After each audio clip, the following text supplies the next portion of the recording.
Well, hello everyone and welcome to another episode of Wild Your Garden, and today I have a very, very special guest. Now, here sits with me a man who has probably had more influence on wildlife and the surrounding countryside than you would know, and his name is, well, Professor Chris Baines, if I may. And I'm sure many of you, as you have been asking on the channel, have been dying to know more about this very elusive man at times. But Chris is obviously a man who's had a massive influence on many people. Lots of people I speak to have said that it is due to his books and his television programs that they are actually converts to the brilliant cause. So Chris, thank you so much for joining me here in, well, actually a perfectly overcast Wolverhampton, isn't it? Yes, it is. It's a good day for a conversation in the garden, really. Not yes, too bright I was and dazzling. fearing the sun, but no, it's perfect.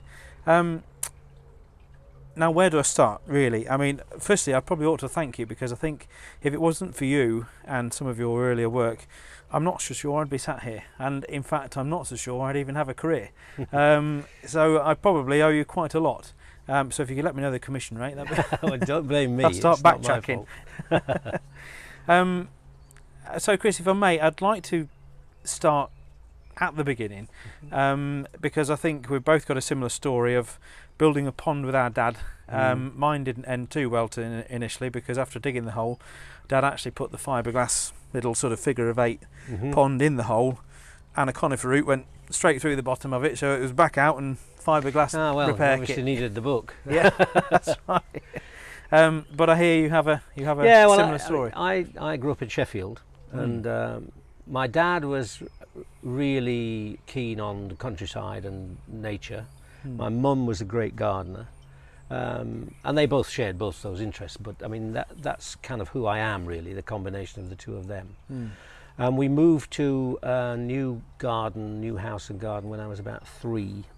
And I remember in the middle of the front lawn there was a circular bed with a very big conifer in it, which my dad loathed from day one. So that came out, and in its place we put a pond. But unlike your pond, ours was concrete, ready-mix concrete. Right, yes. And I just, even now, remember the kind of panic when this huge pile of wet concrete arrived and was dumped in front of the garage door. And there was no option. You had to get it in a wheelbarrow and around the front. And that pond was there for another 70 years. Wow. It leaked a bit, but it was still the pond that 50, 60 years later my mum used to ring and say, the frogs are back. Yeah. So I suppose, but even before that, actually, I had a little garden. Before we moved to that garden, we lived right in the middle of inner city Sheffield. And there's a picture of me in my sandpit. But I remember growing what I now know were Californian poppies around the edge of my sandpit. Perfect growing conditions. Sand, nothing else. So I guess, I've been gardening. And my great-grandfather was a silversmith, a silver engraver in Sheffield. And I knew 3 of my great-grandparents. And he was somebody who won all the prizes in the local allotment society. He had a greenhouse full of cacti. So there's gardening in my blood, really. Yes, I can relate to that, because it was my mum has always been an avid gardener, a huge Jeff Hamilton fan. My gran before her time was as well, and I have memories as a whippersnapper looking at the little snake's head fritillaries in my gran's lawn that she'd planted, and just a marvellous plant. It just, that then got me hooked in. I know you can't really get much better than snake's head fritillary, can you? But it was a real kind of a natural progression, I think, as a career for me. And that, with my father being a carpenter and a keen bird watcher, and sadly in his day on Saddleworth Moor an egg collector, as people did back then. It was the thing to have drawers of birds' eggs, wasn't it? But I think all of that it sort of moulds you into your current self, doesn't it, really? Yeah, and it was, for me, it was a really interesting time to be growing up. The war wasn't long over, the Second World War, and so Sheffield was bombed to smithereens. I mean, I've been reminded of it a lot in the last few weeks and months, looking at Ukraine. Sheffield, bits of Sheffield didn't look that dissimilar. No. But it meant that there was a massive building boom. So as a kid, it was a fantastic time. Building sites everywhere, Yeah. loads of material to build dens, Yeah, but yeah. also lots of overgrown, neglected allotments and landscapes that had been abandoned for 10 years anyway. And Yeah. so it was just a really interesting place and a really interesting time. And actually, I think the rest of my career has been influenced as much by seeing all my green spaces of infancy built over as anything else. Yeah. Every bit of my childhood landscape in the Really? immediate surroundings was built over before I was a teenager, really. Yeah, yeah. So that, I think, turned me into an environmental campaigner, if anything Yes. did. Well, if you're going to get a better, well, there is no better kind of incentive, is there? You know, to want to fight. You know, fight for what you know. So I remember reading in, well, chronologically, we've tried to order this great ensemble of books in front of us, which obviously you're the author of, and one thing that I did really enjoy was reading the start of The Wild Side of Town. Let's have a look, shall we? The Wild Side of Town, not quite chronologically correct, but The Wild Side of Town, obviously I'll put some clips in of this, and reading about when you were a kid, exploring the local quarry and finding the newts just in the corner of the quarry, wasn't it? In the pond, you know. Yeah, I mean, I was lucky, really, at that time. My dad was the kind of, he was a junior school teacher, and I met somebody only a few years ago now who was in his class, and she was saying that the best day of her school life as a child was the day when it snowed so heavily that my dad insisted that the whole class went out so they could walk through the snowdrifts that were higher than them, and I just thought that sums him up exactly. So I was given free rein, really. I was feral, you know. I would leave at 8 in the morning and come back covered in mud at 4 in the afternoon. And the quarry, way every child should be brought up. Well, yeah, and change days, really. But the quarry, with hindsight, I mean, the quarry was actually quite a dangerous place, probably. Yeah. But it was also a magical place. Yeah. And it had this big pond in the bottom of it with newts, and so I was never without a jam jar and a fishing net. No, that's right. Yeah. And of course, you know, quarries are such an invaluable habitat now. Yeah, especially when the works have finished, if they're not filled in.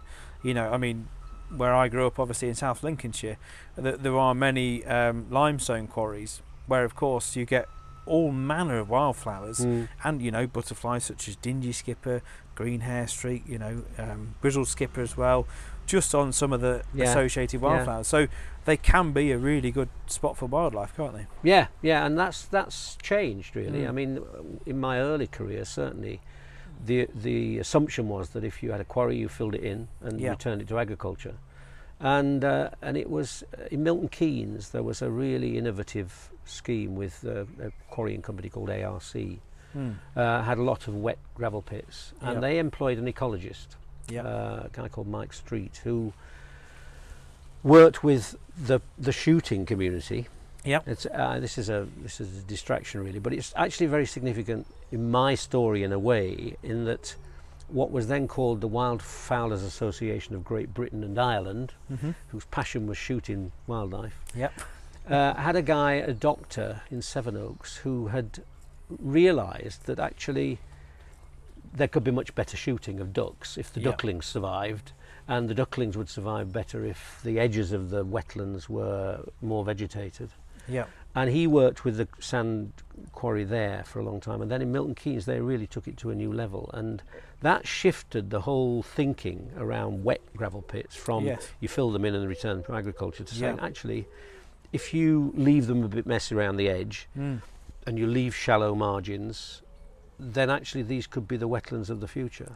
And now, I think, this is 40 years ago, 50 years ago nearly, I suppose, now something like half of all the wetlands, nature reserves in England have that kind of history of mineral exploration. Well, certainly where I grew up, obviously in South Lincolnshire, you know, in between Peterborough and Lincoln, it was almost a geological divide, because you went west of there, and certainly south, but, you know, a little bit west, and there was a lot of limestone, you know, quarries and everything else. But you went east of there, and it was almost the old you know, many years ago, when the sea used to come up to almost that sort of A15 line. So actually, that's why we had all the sort of the peat farmland to the east, with the old bog oaks that the farmers would just plough up, and you'd see on piles on the side of the road, and if you were lucky, you get a little wheat here in the spring and the autumn perched on top of, on the way through, obviously on migration. But also there were a lot of sand and gravel pits, and growing up they used to be, you know, quite influential in what birds you would see locally, you know, and very rarely you'd get the occasional twitch of a great northern diver or something passing through, or, you know, there'd be something drop in, because, you know, as a water body, a lot of birds obviously see that reflection, don't they, and just drop in. And with things like the wildlife pond here, and incidentally, obviously, we'll come on to your wonderful little wildlife garden. This is obviously your front garden, which I think is a key point we'll come on to later, when we will do a little tour, if that's all right with you, and just look at some of the elements. But, you know, passing birds, the amount, obviously, I've spent the last 17 years making wildlife ponds, and many other habitats, but the ponds in particular, the amount of people that emails me say, "You were right, I've just had a grey wagtail drop in," and they've never had one in the garden before. But grey wagtail for me is one of those birds.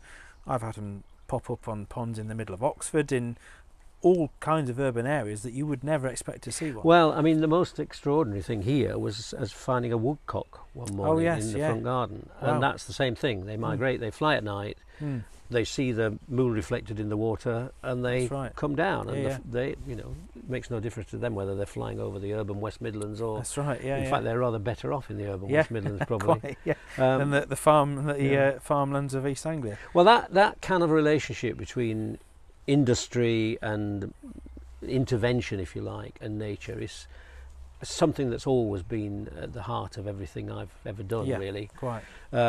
So once I was big enough to be allowed to wander a bit further than the quarry, Sheffield has a great industrial history, of course. Yes, yeah. And there's a wonderful river valley, the Riverlin Valley, which is really part of my childhood, but also my dad's childhood and my grandfather's childhood. And that's a little 3-mile stretch of fast-flowing stream, but with something like 20 watermill ruins in it, all overgrown. So you've really got that sense of a landscape full of ghosts, you know. Would have been an extremely busy industrial heartland of the cutlery industry in Sheffield's case. And that's where I really had my kind of formative years of seeing kingfishers and seeing water voles and all of that whole kind of intimate relationship with nature. But it was always in the context of people have been here before. And that's, I suppose, been a part of the reason I've settled so much into the Black Country and the West Midlands. You know, the canal networks, the old industrial sites. That's really who I am, you know. And so that relationship between people and nature, which really was alien to nature conservation 40 years ago, 50 years ago, has been at the absolute heart of the wild side of town, and the whole idea that we need to build that relationship between people and where they live, and what the history of the place is. But it's something that you know, I can relate to as well. Obviously, a lot of the gardens I create are in urban settings, so you're trying to think in terms of what the wildlife of that area might think, you know, so what they might need in terms of the trees. I mean, you know, obviously we'll come on to where we are in Wolverhampton a little bit later on, but there's a big synergy and an increased need for a synergy with living with the wildlife in our towns these days. And in particular, I know I'm slightly biased, my favourite bird, the house martin, but, you know, swifts as well, two species that rely almost solely on our properties nowadays. So if we remove the nesting potential completely for them, we will most definitely lose them from our towns. Well, I mean, when we moved here 32 years ago, I could regularly see 30, 40 swifts overhead. Really? I've seen 3 this year. Really? And actually, I've been away, but being back for a couple of weeks now, I haven't seen a single one. No. Wow. And that nothing's changed in the buildings. I mean, I think, of course, loft insulation, blocking up nesting holes, all of that's important. But really, it's about the loss of insects. Yes. You know, at the end of the day, There's nothing for the swifts to feed on. No, that's right. And they have a rough time getting here in the first place, but actually that's been the spectacular change in my lifetime, I think. And it's kind of, it's obvious when you start to think about it. But I always say one of the treats when I was a little boy was my granddad had a car, and they would occasionally say, let's go for a run. And we'd go for a run out into the edge of the Peak District. And one of my jobs was to keep getting out of the car and scraping the insects off the headlamps and the windscreen, you know. When did you last have to do that? It's very true. I mean, you know, I've just been away in France for 10 days, and I got as far south as the Pyrenees, and I was having the exact same conversation with Nikki, saying that, you know, look at the front of the car now, it's plastered in insects. Because I know it's not a very fair comparison, because France is 2.5 times the size of England, and you know, there's a lot more space, but there's so much more scrub, there's so much more woodland, so many more meadows just left. It's not as manicured. You know, there is a mixed mosaic, I think, and that's obviously helping with the life of well, providing life for the insects. I mean, I do think that is something that we can bring back. I spoke at a conference in Madrid a few years ago now, and there was a very interesting guy there who was a bird man, and he'd done some research comparing 2 city car parks. This sounds ridiculous, but 2 city car parks, one which served people who were coming in from an intensive agricultural part of the surrounding landscape, and the other that served people who were commuting in from a much wilder, more wooded landscape.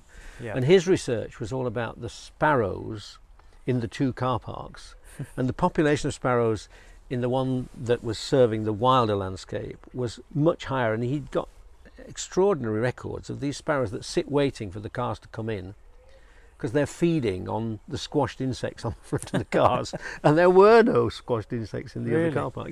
Oh, so wow. I mean, I just think that's at the heart of the loss of swifts, the loss of I mean, the other bird that used to be a real feature of every garden I was ever involved with was spotted flycatcher. I knew you were going to say that. I mean, I had saw, even when I was a child, which was obviously a few years after you were, no offence, but you know, growing up in the 80s and the 90s, I'd go out with my dad on building sites, and there'd be almost in every old building. Exactly. You know, such a lovely bird, and it's and now I barely see a pair a year. No, I saw one on Anglesey about 3 years ago, and that's and actually one in North Wales. I was sitting in a cafe, and then I suddenly thought, I know what that is on the roof. But I mean, there would have been one in this garden 40 years ago, without question. And one of those things that really responded to nest sites is when you put a tray up, particularly if you left it till late, because they migrate quite late, don't they? So if all the other nest sites were occupied, and then you stuck in your little tray into the climber, that's right, you'd be pretty unlucky if you didn't get a spotted flycatcher. But those days have gone, I'm afraid. Anyway, let's not get too depressed about what we've lost. Nostalgic. There's time for that. No, well, if I may go back for a moment. So obviously you had a wild, you know, feral childhood in and around the suburbs of Sheffield, which is great, and no doubt you had dippers and the stone bridges and things like that near to where you lived. But then moving forward in time, I think it's quite obvious, but what then took you into a horticultural career? Was it just, as you said, did you feel the need to have an impact on the local environment at that age? I don't mean when you were 5 and 6 and running around quarries, but you know, was that part of the influence, you think? No, I don't think it was anything as profound as that. I mean, I was there's a wonderful news story of me writing to the Sheffield Star because the ancient Packhorse Bridge in the Rivlin Valley had been damaged, and I was 14 at that point. So, you know, I would say that's when I started as an environmental campaigner. But no, I wanted 2 things really. I wanted to teach. My dad was a teacher, and I wanted to work outside. And the only thing that seemed to be possible was to teach something which doesn't exist anymore, which was rural studies. And when I was in the 6th form, every secondary school, certainly every secondary modern school, had pigs and chickens and goats, and they had a kind of a farm area, if you like. And that's what I wanted to do. And so horticulture seemed like the obvious route. What I actually was, I got into college, to teacher training college, to train to do rural studies. Yeah. And then the careers master at the grammar school said, well, you might get some A-levels. And in those days, teaching was absolutely a secondary kind of thing. There were universities and there were teacher training colleges. Yeah. So he said, so you ought to apply at least to university. And I never crossed my mind, you know. But anyway, that's what I did, and I did get 2 A-levels, not the right 2, but nevertheless, I managed to get 2 A-levels and eventually got a third one. I had a terrible academic career at school, really. And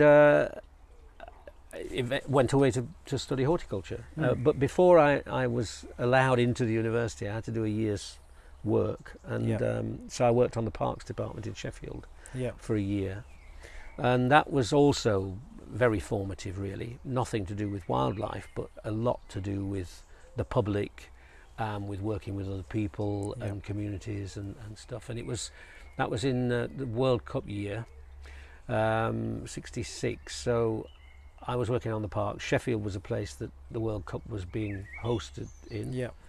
So one of my early memories was of work was of being the oik, you know, the young lad in the group. So I got all the rough jobs, and one of them was to be up at 5:30 in the morning to water the hanging baskets in the high street in Sheffield. And that involved me standing on top of a stepladder on the back of a lorry, being driven from lamppost to lamppost. And I'd still think about that as the ultimate non-health and safety era that I was living in. But somewhat akin to someone like Fred Dibner shimmying up the side of the chimney, isn't it? Yeah, I mean, it's terrifying when I think back. But actually a great year for learning about people and society and different landscapes. And I really got to know Sheffield like the back of my hand, because the rate I worked on the inner city roundabouts and things, which was the kind of only for about a month, but a prestigious bit of the system. Yeah. And I remember the foreman, when I joined the gang, saying, "Now this is how it works here." He said, "You work your socks off when anybody can see you, and that you never know who's driving around the roundabout, councillors, mayors, but here are the cafes that we then disappear to for the other half of the day." I then went into landscape contracting and managing people, and that kind of experience of the other side of the fence was really important. Yeah. But then moving on from that, you went and studied landscape architecture, didn't you? Yeah, well, I studied horticulture, and I also spent 3 years being taught how to kill everything, really. But towards the end of that university education, a wonderful new lecturer arrived, a guy called Tom Wright, who introduced the idea of landscape architecture. It never crossed my path. I had no idea it existed. And it's a testament to him, really, that of my group of maybe 20 horticulture students, more than half of them went on into landscape architecture. Wow.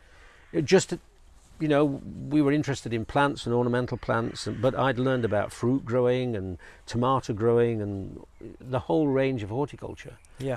But with my background in parks, obviously, I suppose I might just go back into parks management. And then Tom arrived and started talking about landscape design.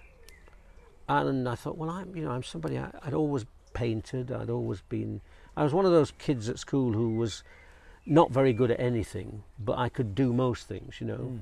And painting, I had to give up the arts at the age of 15 because you had to make a choice between science or the arts. And suddenly this guy arrived and said, well, actually, you can combine the two. You can combine horticulture and science and soils and all those kinds of things with artistic creativity. Yeah. But I had to get a job. So I got a job with a contractor in the Midlands, which is why I'm here, really. And at my interview, I remember talking to the manager, who was a guy who was 10 years older than me, I suppose. And I said, well, I didn't really know what I wanted to do. Did I want to go and study landscape architecture for another 3 years? But I really needed to get a job. And he said, well, there's a part-time postgraduate course in Birmingham. He said, I started it, but I couldn't keep up with it, or I had too many other things. And I didn't know anything about that. So in that moment, there was this wonderful coincidence that an interview for a job threw up the idea that, well, I could have the job and also study landscape architecture. So I did that for 3 years. Fantastic. Which was, thinking about it, incredibly hard work. You know, the contracting work was 6 days a week, so we worked on Saturdays. And then 2 evenings a week, 3 hours at college, plus all the coursework. God, I mean, when I think back, absolutely exhausting, really. Yeah. But it meant that I qualified as a landscape architect. And before I'd finished the course, the people who ran it said, actually, we are desperate to find somebody with a horticulture background to do some teaching. So I finished up teaching on the course I was still doing. And it was a great combination, really. Yeah. And I made some good friends there, and it was a very exciting time in landscape, because I had just arrived in a company that was very innovative. My boss was the guy who really started the British Association of Landscape Industries, BALI. And so he got me involved with training straight away. And within 3 years of starting work there, when I began, we were building rock gardens in Kidderminster back gardens.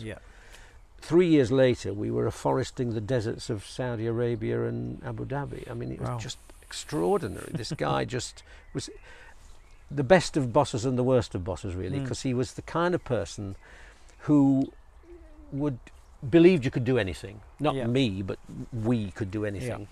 And so when this round robin came from the government saying the Abu Dhabi government is looking for contractors to plant trees in the desert, my boss, Les, said, "Oh, we could do that."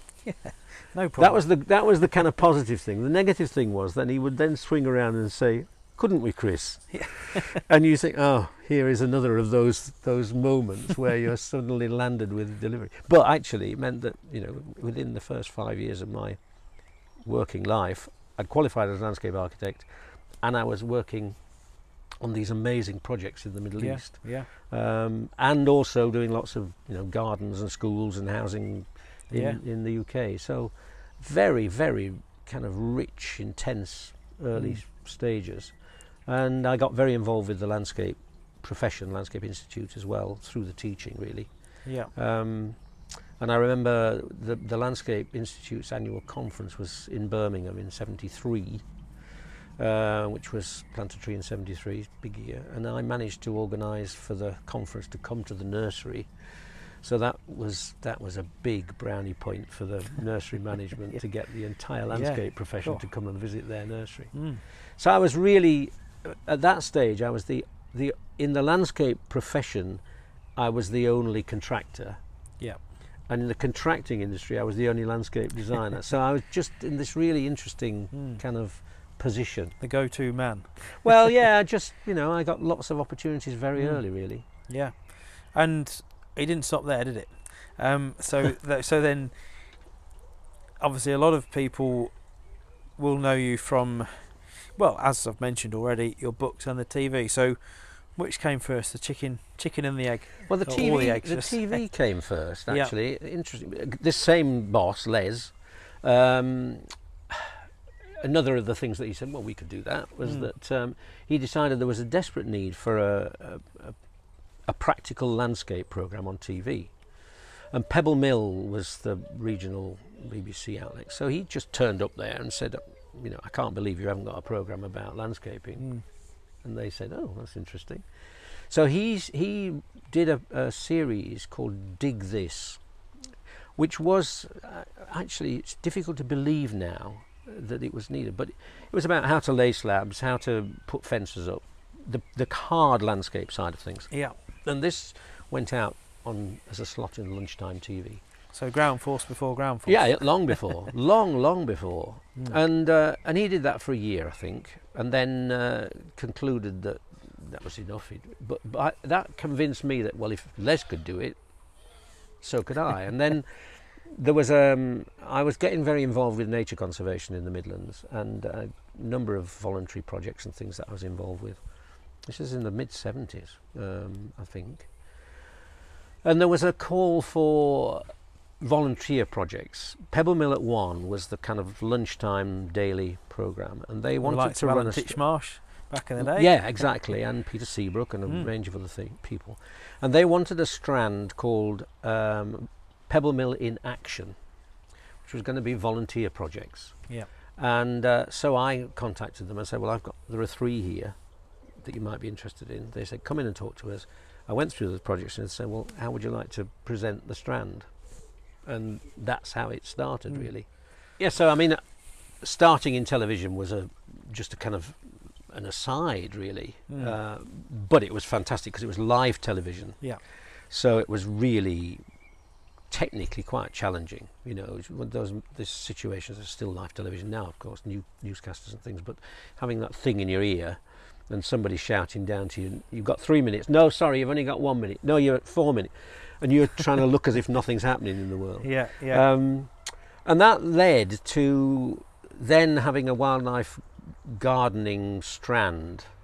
And this was at the time when Peter Seabrook was presenting the orthodox gardening stuff on Pebble Mill once. I mean, our relationship was interesting from the very beginning, because I was showing people how to put bird boxes up, nest boxes, and sow wildflowers. And I had a little patch of Pebble Mill at 1's grounds where I was growing wildflowers. This is years and years ago. And that then led to Peter was presenting. He took over from Percy Thrower. Yeah. This is ancient history now, but he took over from Percy Thrower on Gardener's World. And the Gardener's World decided to do a makeover of 2 gardens in Peterborough on a new housing estate. And because he knew me, I got to do one of these 2 gardens. I was a garden designer after all. And the other one was done by the Development Corporation's landscape architect. And the reason for mentioning it is that this is the leaflet that we produced for Gardener's World. Wow, yeah. In 1979, and inside is the Rich Habitat Garden, the Rich Habitat Garden, which was my contribution. Yes, yeah. So the 2 gardens, the other one over the fence was absolutely orthodox oval lawn flower beds. Yeah. Mine, I thought, was pretty unremarkable, really, but it did have a pergola with nest boxes on it and had a bubbler fountain. And there was a wonderful moment when this was all done over a week, I suppose, and then it went out over 2 weeks. And Peter stepped through the fence from one garden to the other and said, "So, Chris, what's the idea behind your garden?" And I said, "Well, I want it to be a family garden, of course, but I really want to attract as much wildlife as possible." And he just looked at me and he said, "And you really think Britain's gardeners are going to be interested in that?" It was a kind of supreme put down. Well, the truth is they were. Yeah, yeah. I mean, they were inundated with requests for this leaflet. Yeah. And the second programme, they came to my garden, which was the kind of the one before the one that I then filmed a lot in, which was by that stage it was 2 or 3 years down the line, so it's quite nicely mature. It's a very short piece, but actually it was just me walking through the garden and talking about pollinators and a pond and various other things. So that was the kind of the final third of the second programme. Yeah. So that was really a really nice kind of introduction to the whole thing. It's 79. And that then led on to various other things, and eventually then I moved house. Yes. And of course that's when good old Blue Tits and Bumblebees. Yeah, and that was also Blue Tits and Bumblebees was basically my idea. Was I've moved to this house. It's an old house, similar age to this one, Edwardian house, but with a really boring but quite big garden. Circular bed with conifers in it. There seems to be a theme here, and nothing else really. Yeah. And I thought, well, I'm going to change this garden completely. It'd be great if we could film the process. Yeah. So I spent weeks and weeks and weeks writing to the BBC and saying, I've got this idea for a 6-part series about changing the garden and things. Nothing, absolutely nothing. And eventually I then did get a letter from a bit of the BBC that I'd never heard of called Continuing Education. And the guy a producer who got back to me and he said, "You'll never persuade the BBC to do a 6-part series on Not after Peter's spoken to them. Well, your promise that in a year's time this garden is going to be really successful. You know, who's going to do it?" But he said, "I think I might be able to persuade them to do a single program." And he did. And so we filmed for a year, and I did everything: grew the plants, dug the pond, planted the hedge, and transformed the garden. And I just remember I was learning and he was learning, and we had a really sympathetic cameraman who was brilliant, and would, you know, when we all stopped for coffee, he'd wander off and come back with wonderful pictures of dragonflies emerging from the pond and stuff. So it was a team of people who really got it. And I had a friend who had a tame fox, so we managed to get a fox to come and drink at the pond, and you know, it was all, everything had to be done absolutely on a shoestring. Yeah. But we had a year, and at the end of it, we had it was all beginning to come together, and there was this wonderful moment when I suggested that the title should be "Great Tits and Bumblebees." And this went all the way through the BBC, yes, that's fine, until somebody just read it. So we can't have a programme that starts out with "Great Tits and Bums." I mean, and that's how it was actually converted to "Blue Tits and Bumblebees," right, as being BBC, more BBC acceptable. Good old BBC etiquette. Yeah, exactly. But I mean, that film was significant. I mean, it went out at 11:30 at night, midweek, you know, real small audience. But a fantastic audience response. Yeah. And I learned very early on then that actually there were two things that mattered to the BBC. One was what the audience thought and how big the audience was, and you could never get both, really. So had it gone out at 7:00 at night on a Sunday, it would have had a massive audience, and lots of people who would have been very dissatisfied with it. As it was, it went out at a time when only the people who were going to write in and say this was fantastic were going to watch it. And that was basically gave me a year to think about how else to promote the whole idea. Well, I mean, excuse me for, you know, kind of assuming from the outside, but to me it was as if that was pivotal in A, your career, and B, also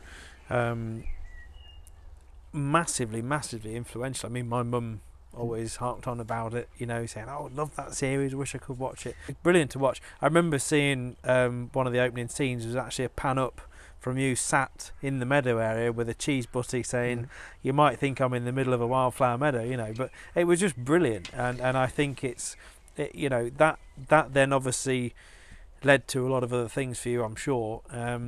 Well, I mean, we know it did, but I mean, the interesting thing is that the number of people who think it was a series. It was a 45-minute program, a one-off. And that tells you how much content there was in it, I suppose. That's right. But because I had a year to think about it and how to make it fly, I persuaded the BBC to let me do another hand-drawn, hand-written leaflet.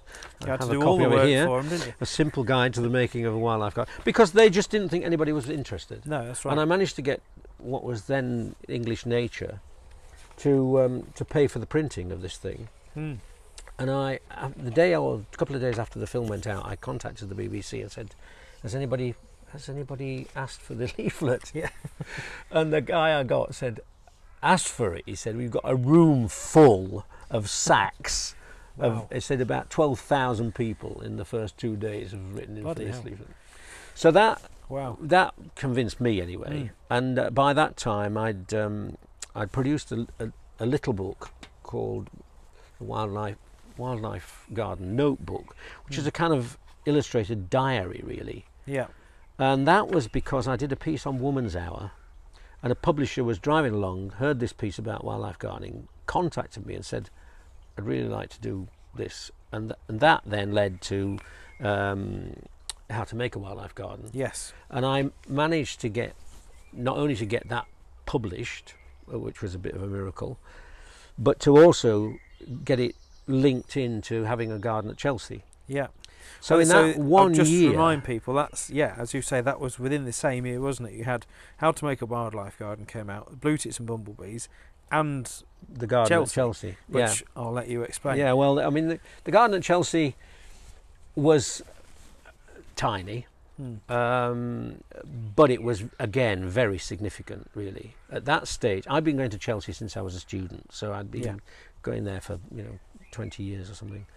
And Chelsea in those days was all about the untouchable, really. Yeah. It was the biggest and the best and the blousiest, and people would stand in silence and in awe of these gardens, which were fantastic, but completely kind of inaccessible to people, really.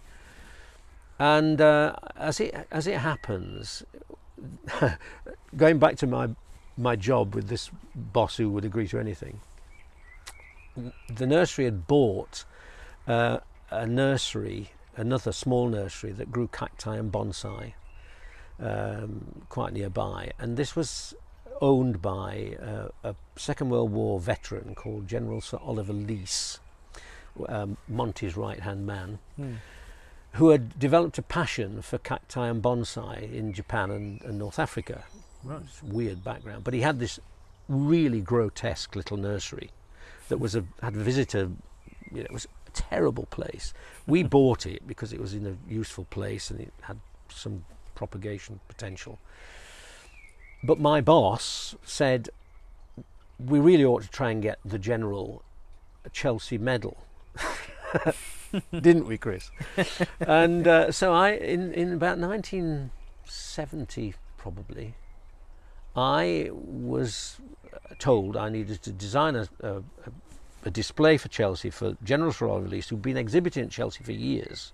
It was an institution in the place, but had never won anything. Right. So I'd actually designed a bonsai stand in 1970, which is how I got to be allowed into Chelsea to do the wildlife garden. Because I don't know this for a fact, but I suspect the RHS looked at my name, looked at the schedules and said, oh, well, this guy's exhibited before, so he must be all right.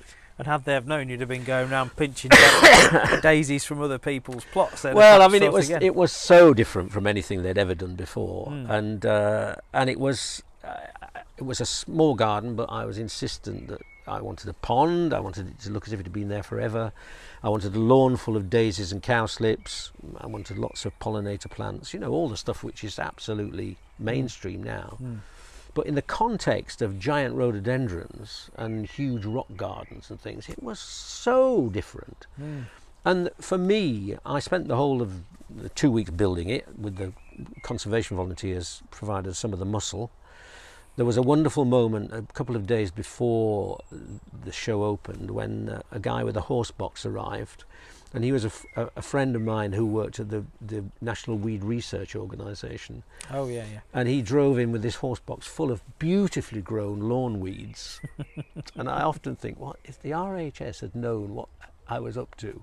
There's a guy delivering weeds to Chelsea. Yeah, yeah. But the really striking thing about it for me was that I spent the whole 5 days or 4 days or whatever it was of Chelsea in the garden talking to people. The noise levels around my garden were amazing. And that was just the bees. That was just the bees and people. Every other garden, people standing there open-mouthed and silent. Round my garden, they were all in conversation about, oh, I've got one of those.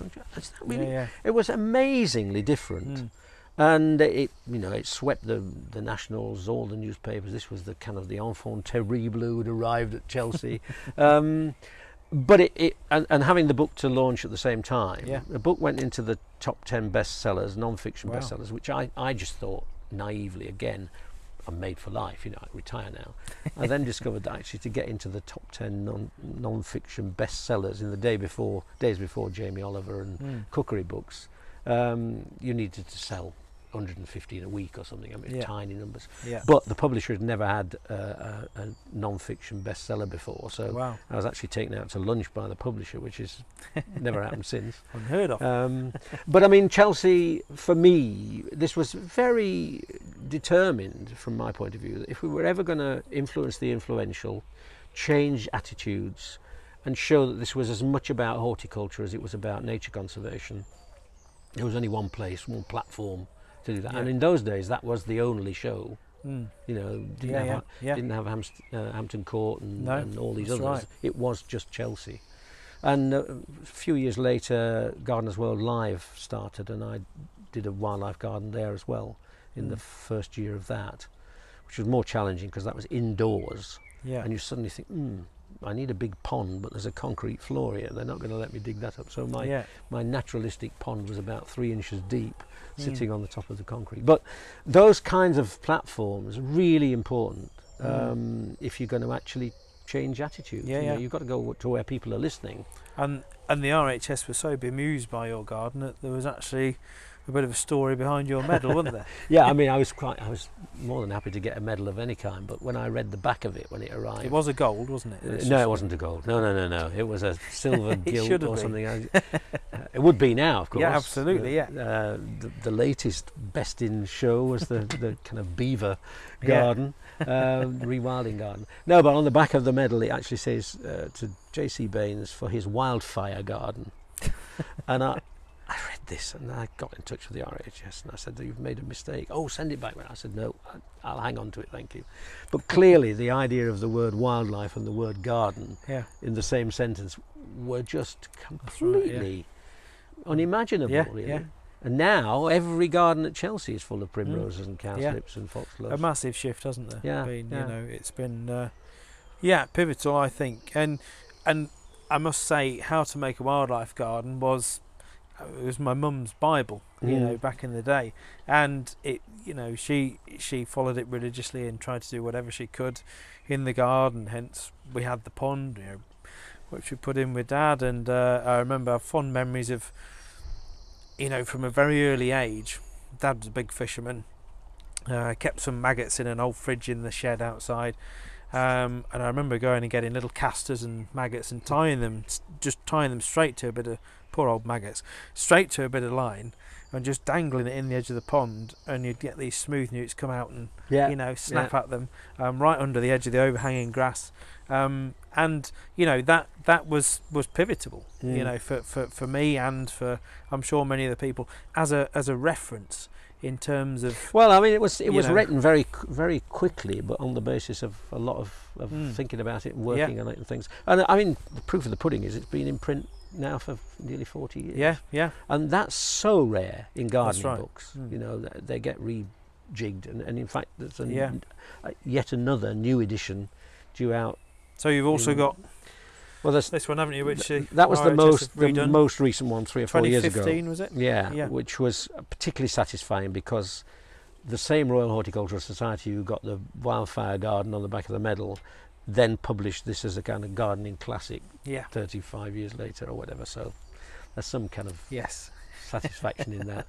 And the next iteration of this, the next edition, I persuaded the publisher.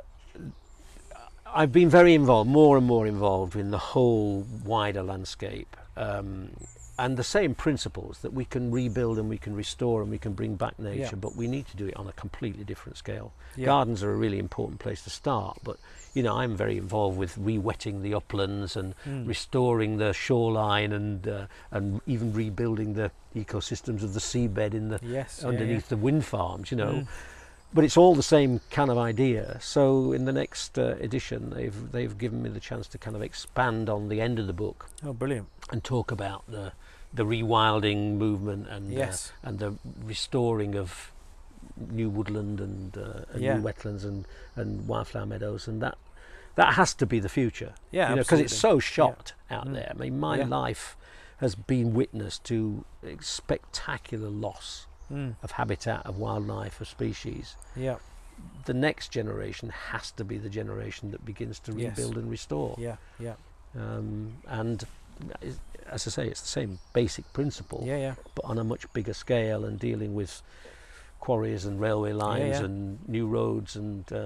Well, the bigger scale I'll come on to in a minute. But while you mention next generation, I'd like to touch briefly on this series of books. So, if you'd like to maybe explain a little bit about that, because based at a slightly younger audience. Isn't it? Very much younger, yeah. I mean, this was the same publishers who eventually took over the publishing of How to Make a Wildlife Garden, Francis Lincoln, who are the biggest of the gardening publishers. One of the publishers, or one of the editors, just contacted me and said, "Have you thought about writing children's books?" I don't have any children. I'd written some songs for children as a part of the national tour I did for the Wild Side of Town. But anyway, I said, you've obviously had a musical career as well. Yes, virtuoso spoon player I am. Anyway, there are 4 books in the series. It was all for a good cause, wasn't it? Yeah, that was. Yeah. So anyway, there are 4 children's books here, and they're really propaganda documents. To be honest, I've occasionally, I mean, it's a long time ago now, but I used to meet parents who would look at me, give me a very funny look, and say, "You're the bloke, aren't you, that wrote that book about the flower?"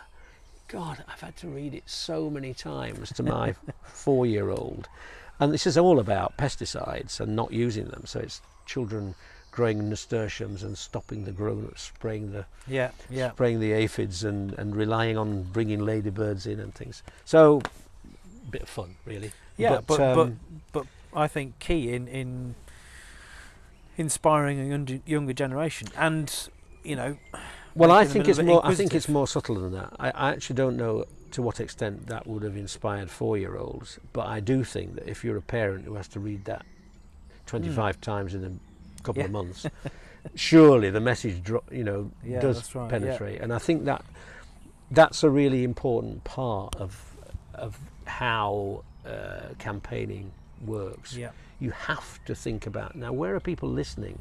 Not, can I shout louder?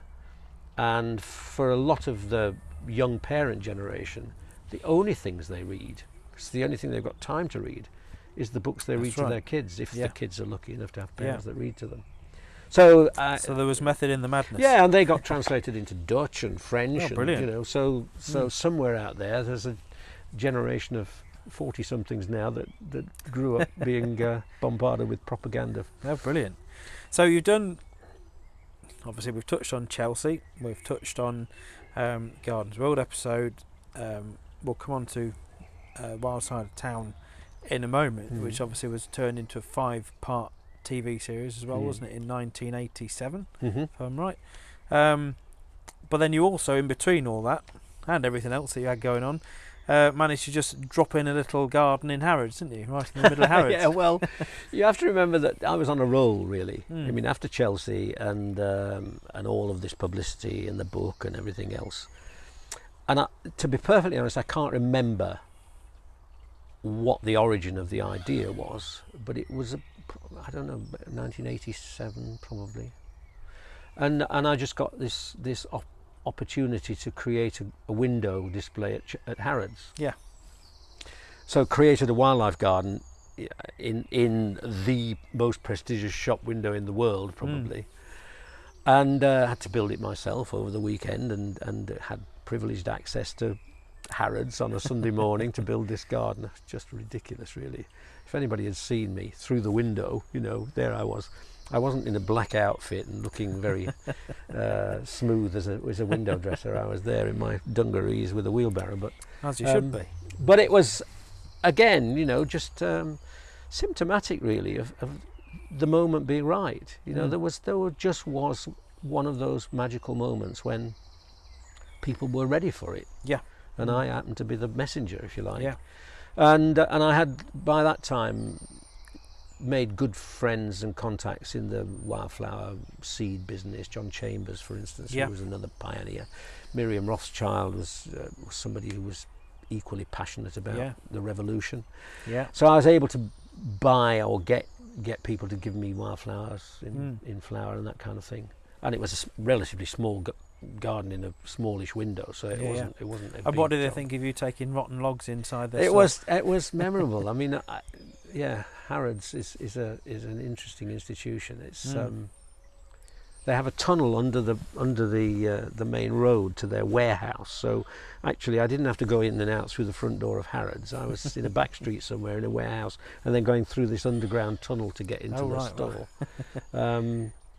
But I mean, it was a memorable weekend, shall we say? And then, of course, I had to take it all away again at the end of the week or 2 weeks or whenever it was. Worst bit of any garden installation. So, moving on from that, obviously, then you had the 5-part series, which was based around the wild side of town, which was a cracking little book. And so what was the basis for that? Well, when, as you know, in talking about blue tits and bumblebees, talking about how to make a wildlife garden, the essence of everything I've always said about wildlife gardening is you're creating an oasis, a service station, and you're dependent on what's around it. That's right. And in one sense, it's a matter of if you build it, they will come.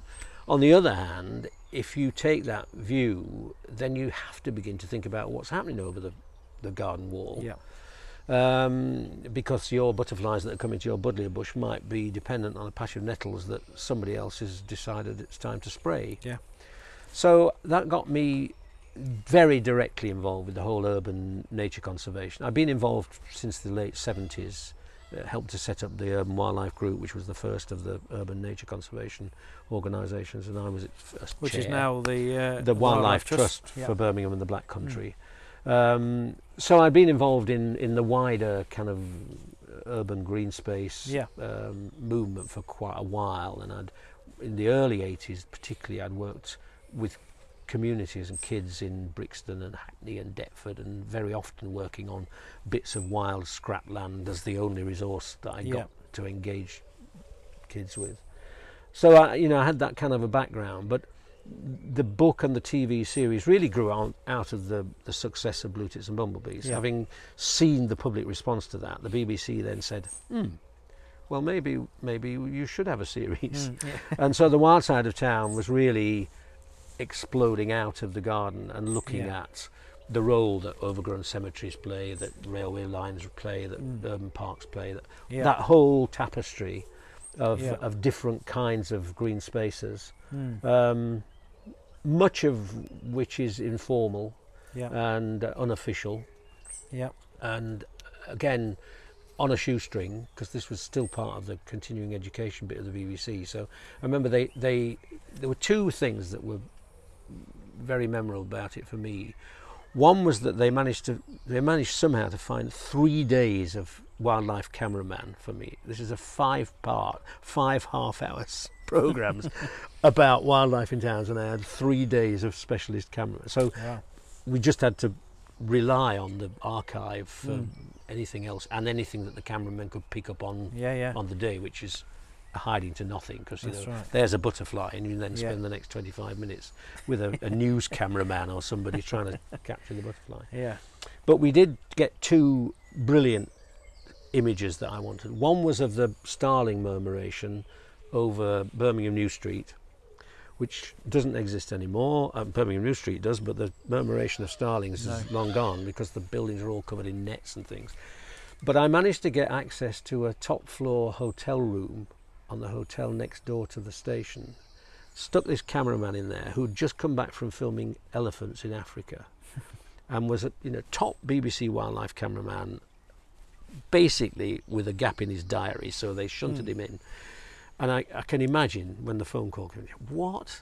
I've just come back from the Serengeti, and you're saying I'm spending a day in a hotel room in the middle of Birmingham, for God's sake. And he got a fantastic shot of the murmuration, and it was happened pure coincidence again. I'm a lucky guy, really.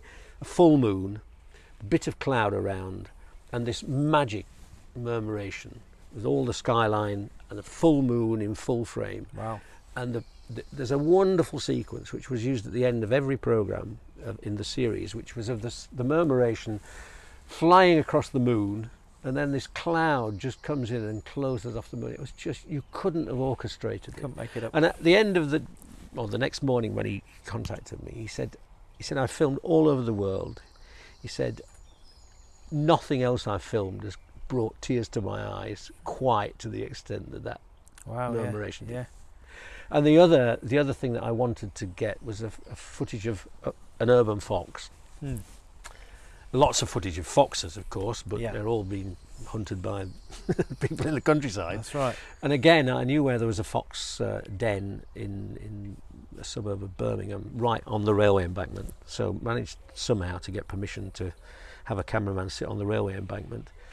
And he sat there, freezing cold, January, I think, for hour after hour after hour, no fox. And then eventually the fox appeared running along the railway line, just doing this brilliant thing of walking on the rail, one foot after the other, dead straight line, of course, so it's easy for a fox to run on the railway line. And then every so often stopping and just looking back, presumably to see if there was a train coming. And he just got this, it's less than half a minute, I should think, or maybe a minute. Wonderful, perfect sequence of an urban fox in its urban environment doing what I've been talking about, which is that they use the railways to travel around the city. So that was one brilliant thing that happened. And the other was that the guy who was the producer discovered that in the BBC there was a slush fund for original music. Who knew? Nobody else I'd ever talked to in the BBC knew. So we managed to get original music for the whole series from a folk rock band called the Albion Band, which was the origins of Steel Eye Span and a whole range of that kind of genre of music.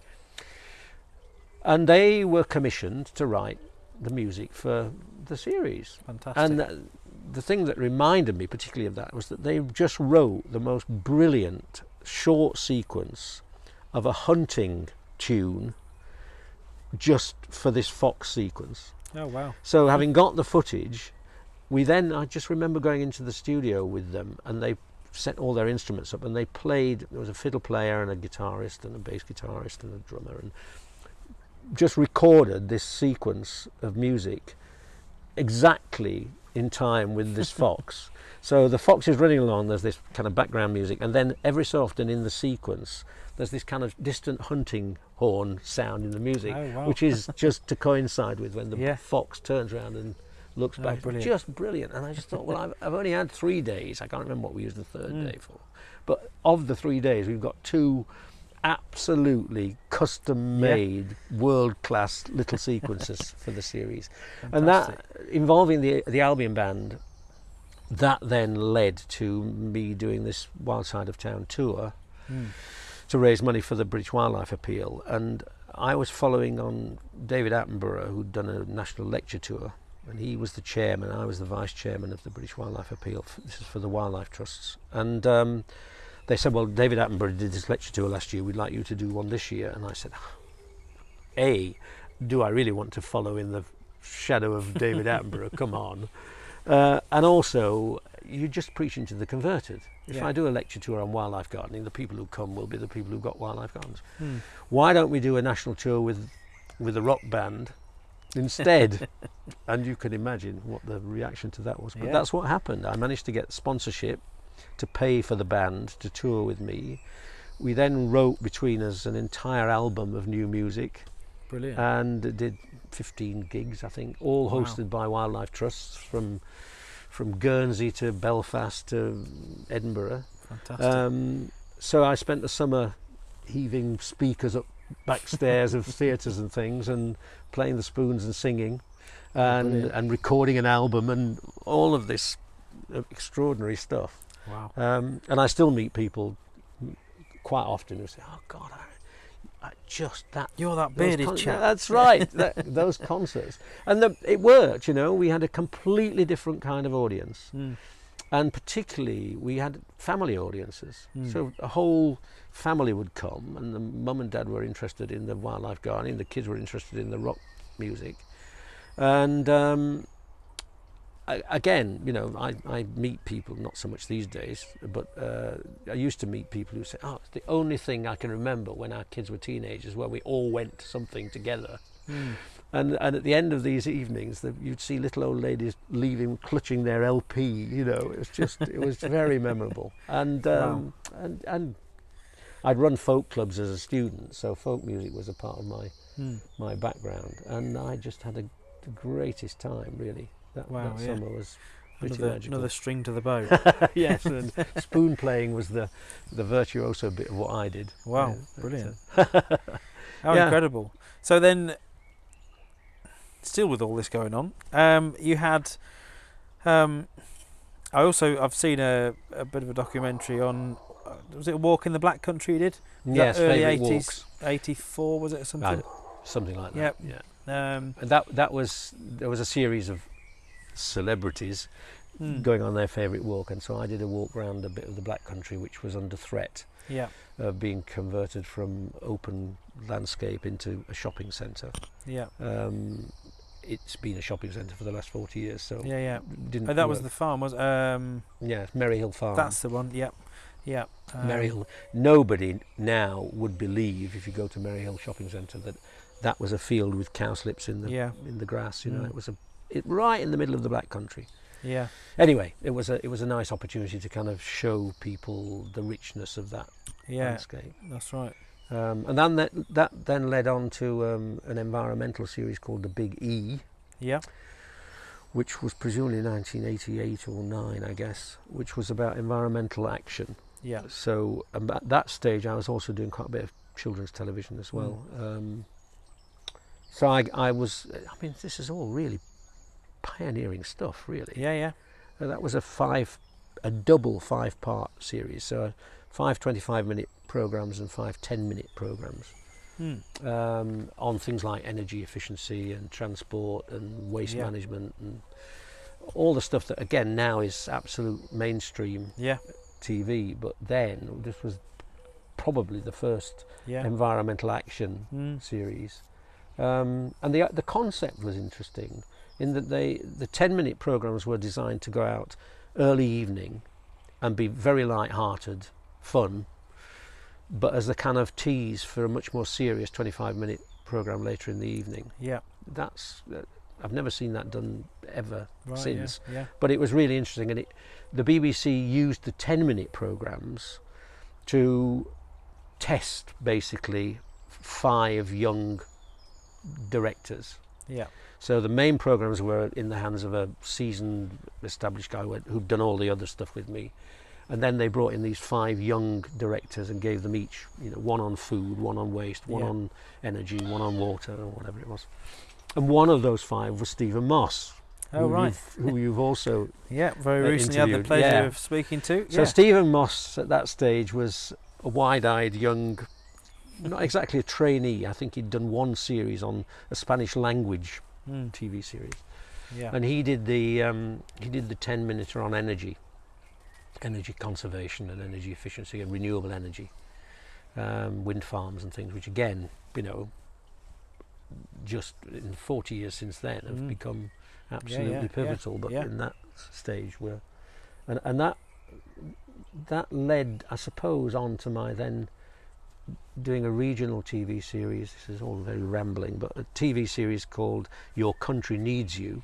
That's right, which I was going to come on to, which was, I'm sure not many people know, then pivotal in that you actually helped with the formation of Countryfile, didn't you? Yeah, Your Country Needs You was a regional thing produced by Pebble Mill, and it was countryside issues, campaigning kind of a series, so changing farmland, loss of forestry, those kinds of issues. But somebody in London saw the series and thought that ought to be a national series, and out of that came Countryfile. Yeah, arguably one of the most successful things that the BBC's ever done. And the Countryfile was national, and I was one of the 4 people that was brought in to present it. So for the first 3 years of Countryfile, I was one of the presenters. Yeah. The interesting thing about that was that there was a weekly production meeting, so it was a great vehicle for me to kind of feed in my network of ideas and contacts and projects and things. And I loved it. I really loved that kind of travelling around the country, interviewing interesting people about mad cow disease or whatever it happened to be. Mass animal transportation, I remember, was an issue. And I did a a program for Country Fire on renewable energy, which actually was nominated for a BAFTA. Wow. And involved me going to Denmark to film wind power in Denmark, and Northern Ireland to look at biodigesters and renewable energy from farm waste and things. I mean, it was a fantastic time, and I did that for 3 or 4 years, I suppose. Yeah, brilliant. And then John Craven, he joined probably in my 3rd year, 2nd or 3rd year, and of course the rest is history because he's still there. Yeah. It's now 40 years nearly, I think, since Country Fire began. Yeah, absolutely. And when it began, it replaced the farming program, and it was very contentious. The farming community were furious. And the viewing figures were really interesting in that there was kind of, it went out on Sunday lunchtime, and I said from the beginning, look, anybody who's interested in these topics is not going to be sitting watching television on a Sunday lunchtime. They're going to be out doing it. But anyway, it's now in the evenings, and of course gets peak viewing.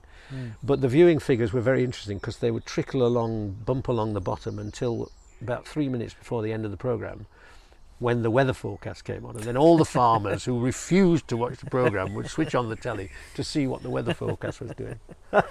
Fantastic! Wow. So and I that was obviously again another good string to your bow at that point, because I think in all of this, it's, as I've noticed, the more you can gain, and of course back then you had no social media. There was no Twitter, there was no YouTube, Instagram, Facebook, any of that. So of course for you, emails. Emails. No, I mean, it's just carrier pigeon was that. But no, back then, obviously, for you to get those primetime TV slots, it must have been great for you to think, yes, right, I've finally got a little bit of a voice for nature, and I suppose that was pivotal in helping you, create these wonderful books and television. And also, series. I mean, in those days, if you were on television, it was significant, and that's really what led to so much of the rest of my work, to be honest. I mean, for years I've done a lot of work with industry, the house building industry, the minerals industry, the water industry, and for years, whenever I stood up at a conference or went to a meeting, people would introduce me, and you've probably all seen him on television. And you just look around the room and think, I don't think so. Actually, I can't imagine. He'll look a bit puzzled. But it was a door opener, really. And I loved it. I mean, I really enjoyed doing it. But 10 years. I'd had 5 years working in the Middle East, and that I got tired of that lifestyle of flying backwards and forwards. And after 10 years of working in television, I did a lot in the 80s. I did a series for ITV called The Ark, a children's television series, which won an International Wild Screen Award. That involved a whole summer of filming with 3 kids on a narrow boat around the British Isles and interviewing government ministers. Really great, great stuff. And I noticed on looking at your timeline, there's a bit of a gap in the TV chronology between, there was effectively the 90s, which is when you probably thought, right, you know what, I've done TV now. I'm obviously assuming, but then obviously I remember you did a bit of a series with Charlie Dimmock back in 2000. Well, that was down to Stephen Moss. Yeah. So 20 years later, or however long it was, 15 years later, Stephen, by this time, had become extremely successful, had helped to start Big Cat Diary, and the kind of Springwatch stuff was kind of beginning to emerge, that kind of thinking. And he was very successful, and he persuaded the BBC to do a series with Charlie Dimmock, Wildlife Gardening, and initially contacted me to say, would I act as a kind of consultant for the series? Why wouldn't you? But I very quickly, actually, I mean, at the first meeting, really, almost, I think it became very clear that Charlie was not very comfortable fronting the thing on her own. Remember, she'd come from ground force, where she'd always been in a conversational kind of role. That's right. Bouncing off other people. Yeah. That's really very different from being front of camera, piece to camera stuff, which is, I suppose, what I love doing, really. So Stephen very quickly came to the conclusion that actually Charlie would be much better in conversation as she did the series. Yeah. So suddenly I shifted from being a consultant on the programs to being a co-presenter. Yeah. And that was in 2000, I think. So that was a bit of a shock to the system because I'd really hardly done any television for 10 years. Yeah. And then since then, obviously you did 2019, the piece on the Thames. Well, yes, that's different, really. I mean, I've been involved with the conservation movement all my life, and for nearly 30 years now, I've been president of something called the Thames Estuary Partnership. That's right, yeah. Which was set up originally to try and act as a kind of broker between all the different interests you've got around the tidal Thames. Yeah.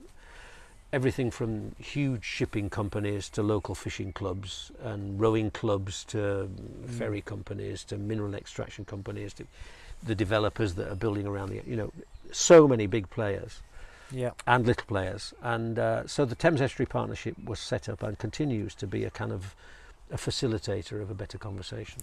And I love doing that kind of, that's what I do really. That's my real work, if you like. Anyway, about 3 years ago, 4 years ago probably now, they said, we're thinking of making a film about this extraordinary story of the tidal Thames going from being biologically dead in the 1950s to now being the cleanest tidal estuary in Europe. Yes. Urban tidal estuary in Europe. 125 different species of fish. There were none at all in 1950. Wow. So this is an extraordinary positive environmental story. And we'd like you, if you're willing, to present this film we want to make. We've got a director who's really keen to make it. We've got no money, of course, but we've got lots of people. We know everybody. We've got lots of people who'd be willing to be interviewed, and it's a story that tells itself, really. So that's what we did, and basically the film is an hour long, and it's an odyssey really, of starting from the top of the tide at Teddington and going all the way out, and finishing up with me going out on a cockle fishing boat from Leon Sea out into the outer estuary. Yeah. And interviewing lots of individuals and looking at various projects and things. So it was interesting to do. I learned a lot. Yeah. When they asked me to do it, I said, so who's commissioned it? And they said, nobody's commissioned it. And I'm, old school. If the BBC or ITV hasn't commissioned it, or Channel 4, how is it ever going to get on television? And they said, well, it doesn't have to go on television anymore. If we make it, we'll enter it for lots of film festivals. We'll use it in education. It can be out there on YouTube. It can be available. You don't need it to be on a mainstream channel. That's right, yeah. So that's what we did. And I have to say, it's been unbelievable, really. Wow. This film was entered for the UK Charity Film Awards in 2019. And the gang rang me and said, there's a big charity dinner at which the winners of these awards are going to be announced in London, big round tables, TV screens, all the DJs, all that stuff. We'd like you to come. And I thought, I'm in Wolverhampton. Do I really want to go and be humiliated at this thing when we don't win anything? And then we're up against films about lost children and fluffy bunnies and everything you can think of from the charitable sector. Anyway, to cut a long story short, I went, and it won. Wow. It won the top prize. And since then, it's won awards and prizes on 4 continents. In the States, in Japan, in New Zealand, Australia. Incredible. Amazing. Yeah. Absolutely amazing. So we're now about to start filming a second film called The Historic Thames, looking at how the Thames has influenced the history of London from the Ice Age onwards, really. Wow, yeah. So that's been a bit of a shock to the system, really. And again, that's much more me talking to people and travelling down the river.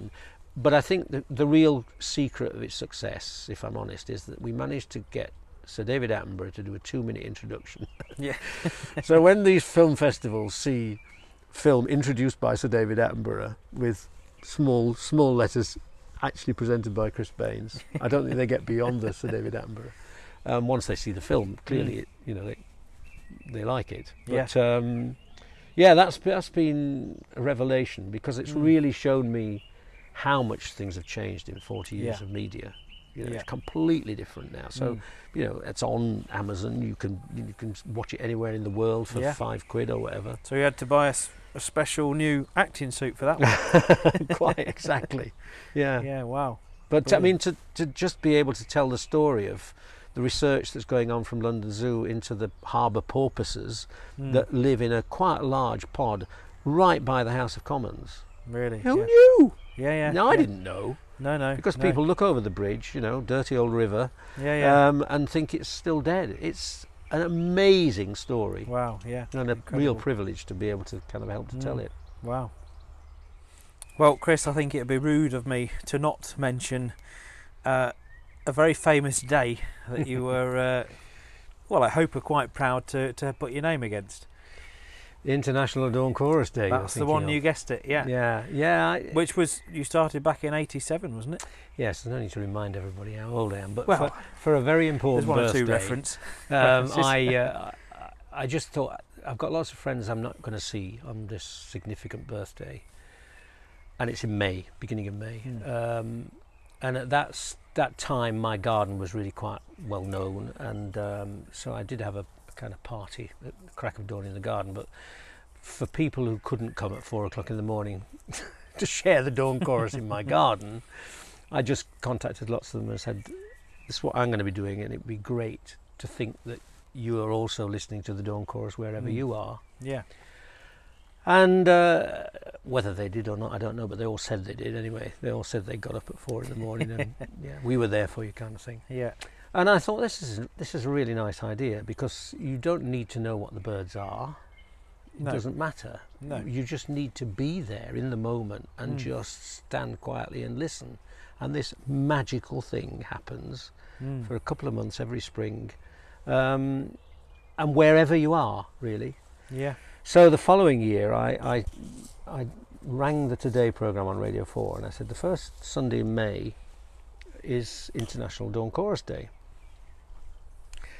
And so the Today programme on the BBC said the first Sunday in May is International Dawn Chorus Day, and it was, because they'd said it. Yeah. And since then, I mean, it has just been extraordinary. It now really is International Dawn Chorus Day, really all around the Northern Hemisphere, the first Sunday in May. Yeah. Huge numbers of people make a special effort, either individually or increasingly over the years. People have said, actually, that's the day when we could get perhaps folks in wheelchairs who can't normally get out. We'll get organised and we'll get them into the local park so they can listen to the Dawn Chorus Day. And within a couple of years, I remember I had a wildlife photographer friend in Colorado, in Denver, and she rang me afterwards to say, we've just done International Dawn Chorus Day, and we had 3 different parks, 3 different groups of people with disabilities all out there for the dawn. I thought, this is amazing. Yeah. And more recently, RTE in Ireland, the Irish broadcaster, has done this extraordinary thing where they have a live radio program that starts basically at midnight here, but begins in India and travels with the dawn from India across all the countries between there and Dublin. Yeah. And in each country, as the dawn approaches, the birds start to sing. You hear another voice of another ornithologist or an enthusiast explaining what the sounds are. So in India, it's monkeys as much as it's birds, you know. Yeah. And, right the way through to the middle of Dublin. Wow. Just fantastic. And it's just one of those very simple ideas that has just got a life of its own now. And it's very satisfying, really. I bet, yeah. Yeah. Now, there's a little story that your good friend Stephen Moss told me, where whether it's true or not, I'm sure he's still my good friend after absolutely. The story. Where he said actually you'd come up with the idea and the concept of Dawn Chorus Day, and he said, and then Chris pitched it to the media, and somebody aptly named it International Chris Chorus Day. No, not quite. International Dawn Chorus Day. And then that's when a little light bulb went off in your head, and you said, "That's what we'll call it, International Dawn Chorus Day." How true that is or not, I'm sure you could. Oh, I can't. To be honest, I can't remember, but I do remember. Well, that was his version of the event. The self-fulfilling prophecy idea that if you tell the BBC that something is happening and they repeat it, it's happening. Right. Yes, John Humphreys probably, who just misread his cue. But well, nice. I mean, and the other thing was, at that time I was working with David Attenborough on the British Wildlife Appeal. I was a good friend of David Bellamy. Various other people were kind of in the circle, if you like. So I was able to kind of just contact them. Yeah. And then tell other people that, well, you know, David Attenborough is going to be getting up and David Bellamy is going to be getting up. So why wouldn't you want to be part of their company? As I say, whether David Attenborough ever got up for the Dawn Chorus on International Dawn Chorus Day, I'll probably never know. But I had the best Dawn Chorus the other day, actually, in France. One that I don't think I'll ever forget, because I was fortunate enough to be in the middle of a woodland near Rocamadour, right in the sort of south of France, not far from Bergerac, you know. And I went to sleep listening to a nightingale, about 11:30 at night, pitch black. I woke up at about 4:30 in the morning to a nightingale singing. Went back to sleep again after that, and then still woke up at 7 o'clock to a nightingale singing. So I'm not sure I'll ever match that. Although, you know, the other birds were a little drowned out by this nightingale, but it was just fantastic to hear, you know. But you cannot beat that kind of entirety of particularly if you're near a woodland setting, you know, or somewhere like this where you have got so much cover and there are so many birds. It's just unbelievable as a sound, isn't it? Well, and I think what makes it magical is if you're there before it starts. That moment when it's complete peace and tranquility, and then the first robin or the wren or whatever it is kicks in. And I've just been, I did a very short piece for RTE about Dawn Chorus Day. They have this interesting 1.5 minute slot that I do from time to time on radio. So because of everything that's been happening in Ukraine, I did a piece about Dawn Chorus Day, and hoping that even in the war-torn ruins of Ukraine, people might actually get a bit of solace from that. That was triggered really by 2 or 3 years ago. I went to Flanders Field for the centenary of the First World War trenches, and there's a lot written about the Dawn Chorus just at that moment when you've woken up. It's completely silent. Your first thought is, God, I've survived another night. Then the birds start to sing, and these guys were listening to nightingales and golden oriole and birds they'd never have heard back home. And then the second thought that comes through your mind is, and it's all about to go pear-shaped. You know, any second now the gunfire's going to start again. And I just thought there will be that kind of sense in Ukraine at the moment. Those magical moments are really precious. Yeah, and for anybody listening, I strongly recommend in May next year getting up ridiculously early to hear it, because it is just something you never forget, isn't it? You know, you have to hope there is no aeroplane going over at the time. We'll give that a second. Well, Chris, I think it's safe to say you are a man with many different strings to his bow. You've clearly a very well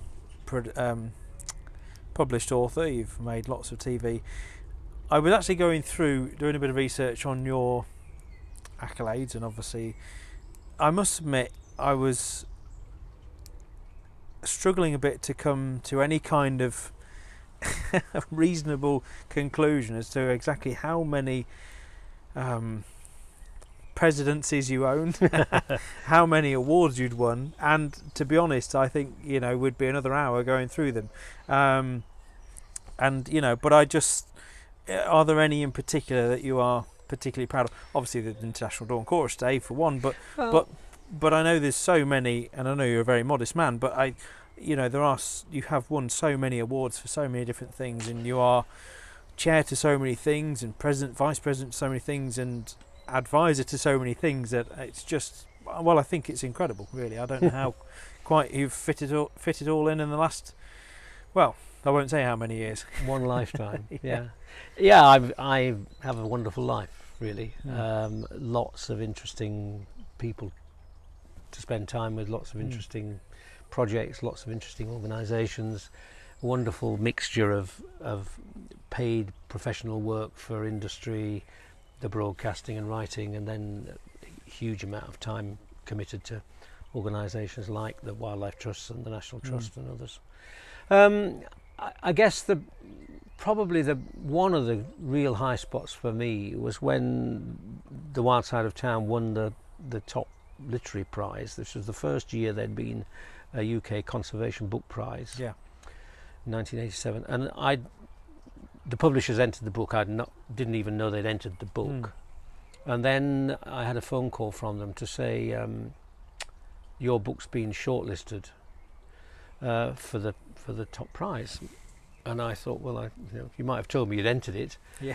And I remember there were 6 in the shortlist, and at least a couple of the others were really well known people.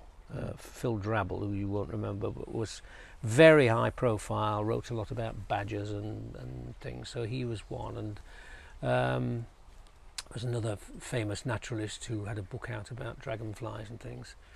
Anyway, when it won, I was just astonished, that my book had won this top prize, but not least because I'd failed English literature O-level, I'd failed English language O-level, so my kind of written English track record was not brilliant, I have to say. So there's something particularly satisfying about that, and in the same, it's a similar kind of sense to seeing the RHS publishing effectively How to Make a Wildlife Garden. There's some really satisfying aspect of that kind of, proving that actually, they were wrong. All those O-level examiners were clearly wrong. Quite. So that was magic. But lots of other things, really. I mean, the Ark, the series I made with the kids for ITV, again, really pioneering stuff. These 3 kids, I think they were 12, 13 and 14. And we were interviewing government ministers, we were interviewing heads of industry, and that won an International Wildscreen Award for the best children's television programming series in Europe. And again, I didn't even know it had been entered, and I wasn't there for the ceremony, but the ITV got all the accolades, but that was really satisfying too. Lots of stuff. I mean, it's always a surprise, and it's always well deserved. I should say, I'm sure many people would agree. So, okay, in a roundabout way, we've sort of touched on how we've got to this point now, but I'd like to go back briefly to, obviously, a lot of people will be relating this video and your work to their own gardens and the importance of gardening for wildlife. And I heard a piece you did, one of the omnibuses back in 1987, sorry to reference it again, where you spoke about were 2 things that stood out to me actually. One, you referenced back then, so 1987, so what's that, 30? Yes, a long time years ago. 35 years ago. Yeah. About there being a loss of 97% of our wildflower meadows. Now that's a statistic I quote today. I might have bumped it to 98, because I think that's probably bumped itself to 98. Well, and I even then I suspect, when you look back, I mean, I've not done the research obviously, and these are just assumptions, but I suspect there's probably only maybe 1% actually remaining of our traditional wildflower meadows, if that. So there's that, which struck me as something that I thought I'd get your view on, if you had heard of any other stats that, or if you think it has just kind of dropped that level and then that's been maintained. And the other thing was you quoted that back in those years, Birmingham City Council was spending £10 million a year on grass cutting, And I thought to myself, 10 million quid back in 1987, what would that be in today's money?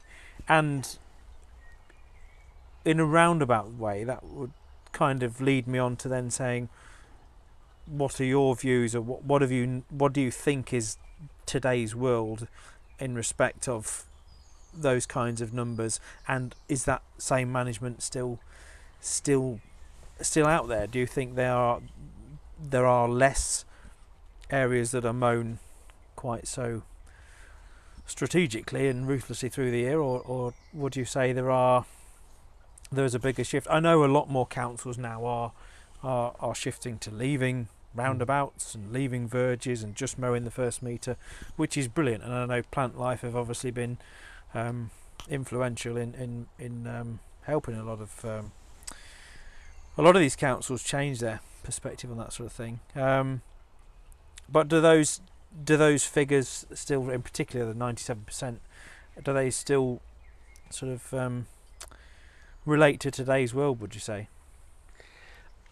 I think, if anything, things have got worse and worse and worse. I mean, I've been reading Isabella Tree's Rewilding book, and which is a fantastic read, I think. But one of the things that she really emphasises, and I've heard a number of people recently saying the same thing, more or less, you only judge the current situation by what your particular memory includes. So, you know, I walk through grasslands where occasionally you'll see a meadow brown butterfly, and I remember walking through grasslands as a child where lots of meadow brown butterflies.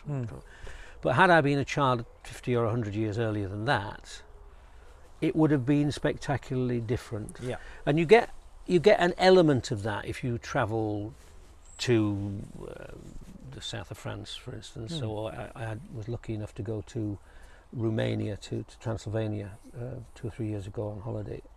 And you see a meadow with 70, 80 species of wildflowers in a square metre. You realise that, you know, that the kind of yardstick against which we are measuring our loss is kind of irrelevant in historical terms. So I think that's really important to understand, that even when you're as old as I am, my childhood was already being spent in a landscape which had been seriously degraded. Obviously in the 1950s particularly, the chemical revolution escalated that loss.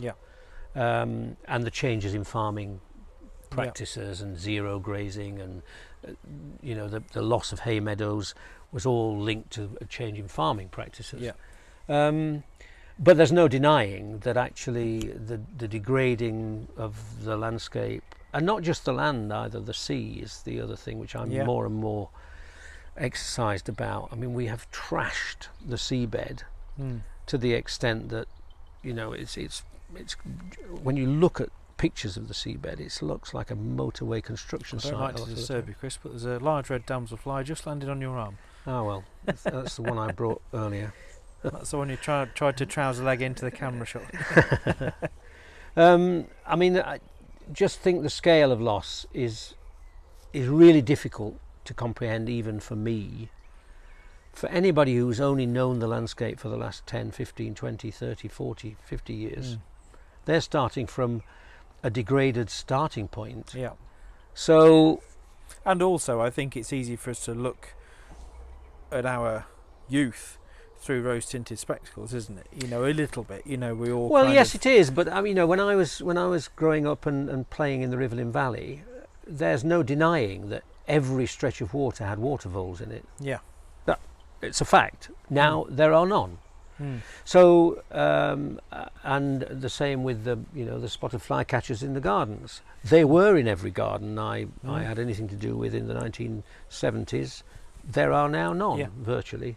The swifts that were overhead 30 years ago have dwindled to single figures. So there can't be any denying the scale of loss. The big question is, can we reverse it? And that's the moment we're at, it seems to me. that we've learned a lot, partly thanks to wildlife gardening, and you know, the first book really that I produced was this guide to habitat creation, which was actually commissioned by the Greater London Council, which was all those years ago, 40 years ago now, talking about how to restore and rebuild and recreate and begin to re-establish meadows. And I think we've learned two things in recent years. One is that preservation of small isolated fragments doesn't work. No. So it doesn't matter how rich a little nature reserve is, if it's in isolation, it's lost really. Yeah. And the other is that we need to be much more proactive in the landscapes that have lost their wildlife. Yeah. And it's taken a very long time for the nature conservation movement to come to that realization that it's the gap analysis that's been missing. It's all of those mile upon mile of farmed landscape with nothing living in it that holds the key to what happens next. It's the stretches of seabed where there are no mussel beds, where there are no sea urchins, and therefore there's nothing else that we need to begin to protect and to allow to recover. And that, I think, is the moment we're at now. One of the organisations I work with currently is the National Grid. The National Grid have thousands of miles of pylons running across landscapes, and I'm now working with them on something called the Grid for Nature, beginning to see how all of the land that they have an involvement with might be seen as a starting point for restoring nature conservation, rebuilding habitats, rebuilding soil carbon, and on the seabed, that great string of new wind farms that are going out into the sea to provide us with renewable energy could be the key to restoring the marine ecosystem. If you start to think of those not just as wind generation sites, but also as no-go areas for trawlers and for gravel extractors and everybody else, you've suddenly got this ribbon of big patches of seabed that we could begin to manage creatively and restore the marine ecosystem. So with the right kind of energy, I think we know how to do that stuff now. And God knows it's urgent. So, you know, maybe the last 70 years has been 70 years of catastrophic loss. The next 70 years might be the 70 years in which we restore and rebuild. And, you know, the nightingales that now cling on in Essex and one or two other places, at one level, there's not really any reason why they couldn't be nesting in the suburban gardens of the south of England. And gradually even getting as far as Wolverhampton as climate change just warms the place up. But that'll only work if we've got the insects back, if we get the invertebrates back. So, you know, there's all to play for. The only way that's going to happen is if you engage with big players. And the way you do that, I think, is by building the political support to do it, which is where the wildlife gardening community comes in. It's thousands and thousands of people saying, well, hang on a minute.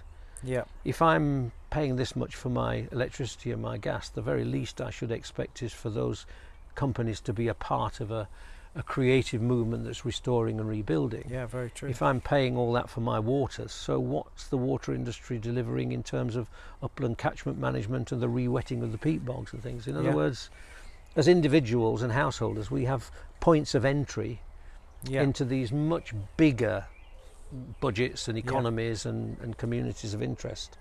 And if we could get that right, then there's not really any reason why we couldn't be restoring. But you know, we're not, it's not happening.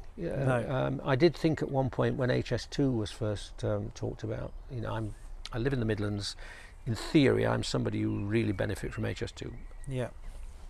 I've never believed that. It will simply make it easier to get. Particularly because you're a man who's never owned a car, have you? Oh yes, I do own a car. I drive, but not very much. But I use the train all the time. But I work on the train. The last thing I need very often is a 15-minute shorter journey to London. But I thought at the beginning, well, this is a great swathe through all that damaged landscape from the southeast to the northwest to accommodate climate change. Instead of which, the economic modelling meant that it hit dozens and dozens of ancient woodland sites because they have no commercial and economic value in the grand cost benefit analysis. So there's something will come out of it, but a great wasted opportunity really to use that scale of intervention to begin to restore and rebuild. But that's what we have to do. That's what the next generation of conservationists has to be all about: restoring, rebuilding, and renewing. Yeah, and it's creating those corridors, isn't it? Because without the corridors, as you say, those isolated fragments of either ancient woodland or, limestone grassland or whatever they are, if the hedgerows are removed between one and the next, there are no corridors then for, grass snakes, slow worms, hedgehogs, badgers, foxes, the birds to go along.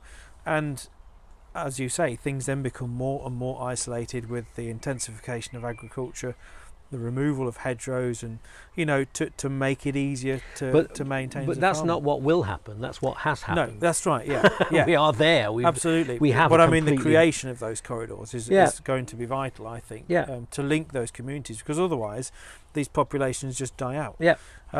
Like things like the Heath Fritillary. I've got a site for the Heath Fritillary near me in Essex. They're in an isolated pocket of woodland, and they can't go anywhere because they're in that woodland. And the only way you can mitigate that and keep them there is by the continued coppice management of the hornbeam and the sweet chestnut to provide the clearings for the cowwheat to come up through for them to move into the following season. And without that, they'll simply die out. But then you have, I'm not saying let them die out, but you have to then question, what lengths we are expected to go to maintain an isolated population of one species when they have no hope, in the landscape. I'm not saying don't provide that habitat. Well, I mean, I'm, as you'll no doubt gathered after this long rambling conversation, that I'm an optimist. You have to be, really. You have to be, don't you? And I do think that there is more political will now. I think, ironically, that COVID and lockdown has done us a great favour in that it's really introduced millions of people to the value of having nature right on the doorstep. So in the urban context, I think there's been a huge boost.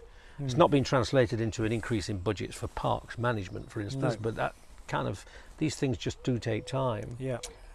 I think ironically, it's probably not helped to build popular support for improvements in the rural countryside, because actually in that same period of lockdown, fewer people were out there witnessing the fact that, if I walk from here out into the rural Shropshire countryside or South Staffordshire countryside, all I see now is crows, the odd rabbit maybe, nothing else. I mean, there are no yellowhammers in the hedgerows.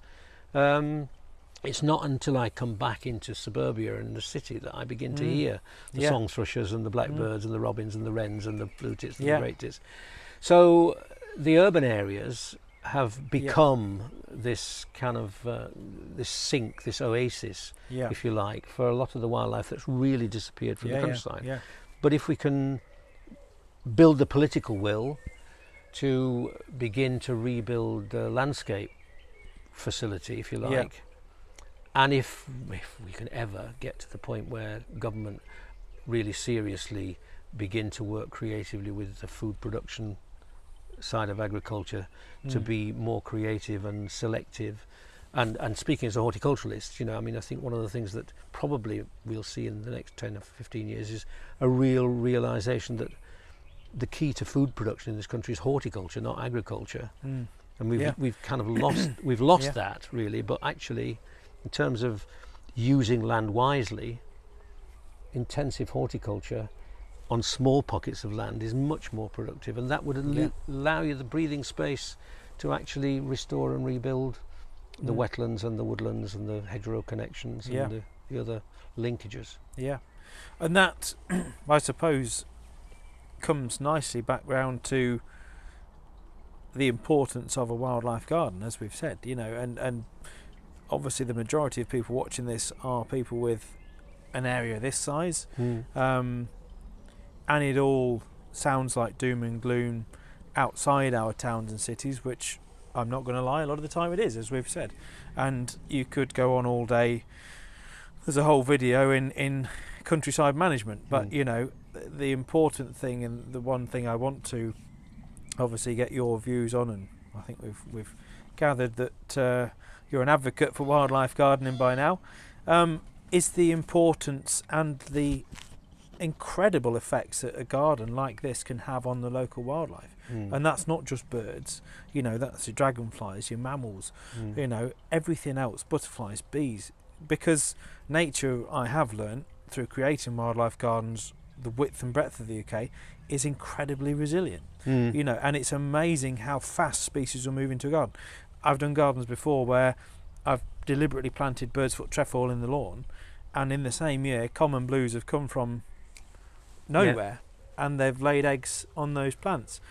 Yeah, and the same as I said earlier with the grey wagtails.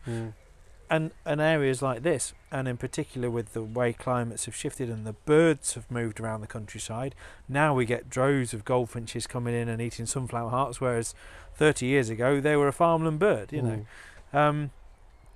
But things such as blackcaps as well, you know, nesting in our gardens. I mean, we've got a blackcap nest in the bottom of our garden, purely because it's overgrown bramble scrub, and I just leave it, you know. And there's a fox den down there, and it's just that part of the garden is left, simply left.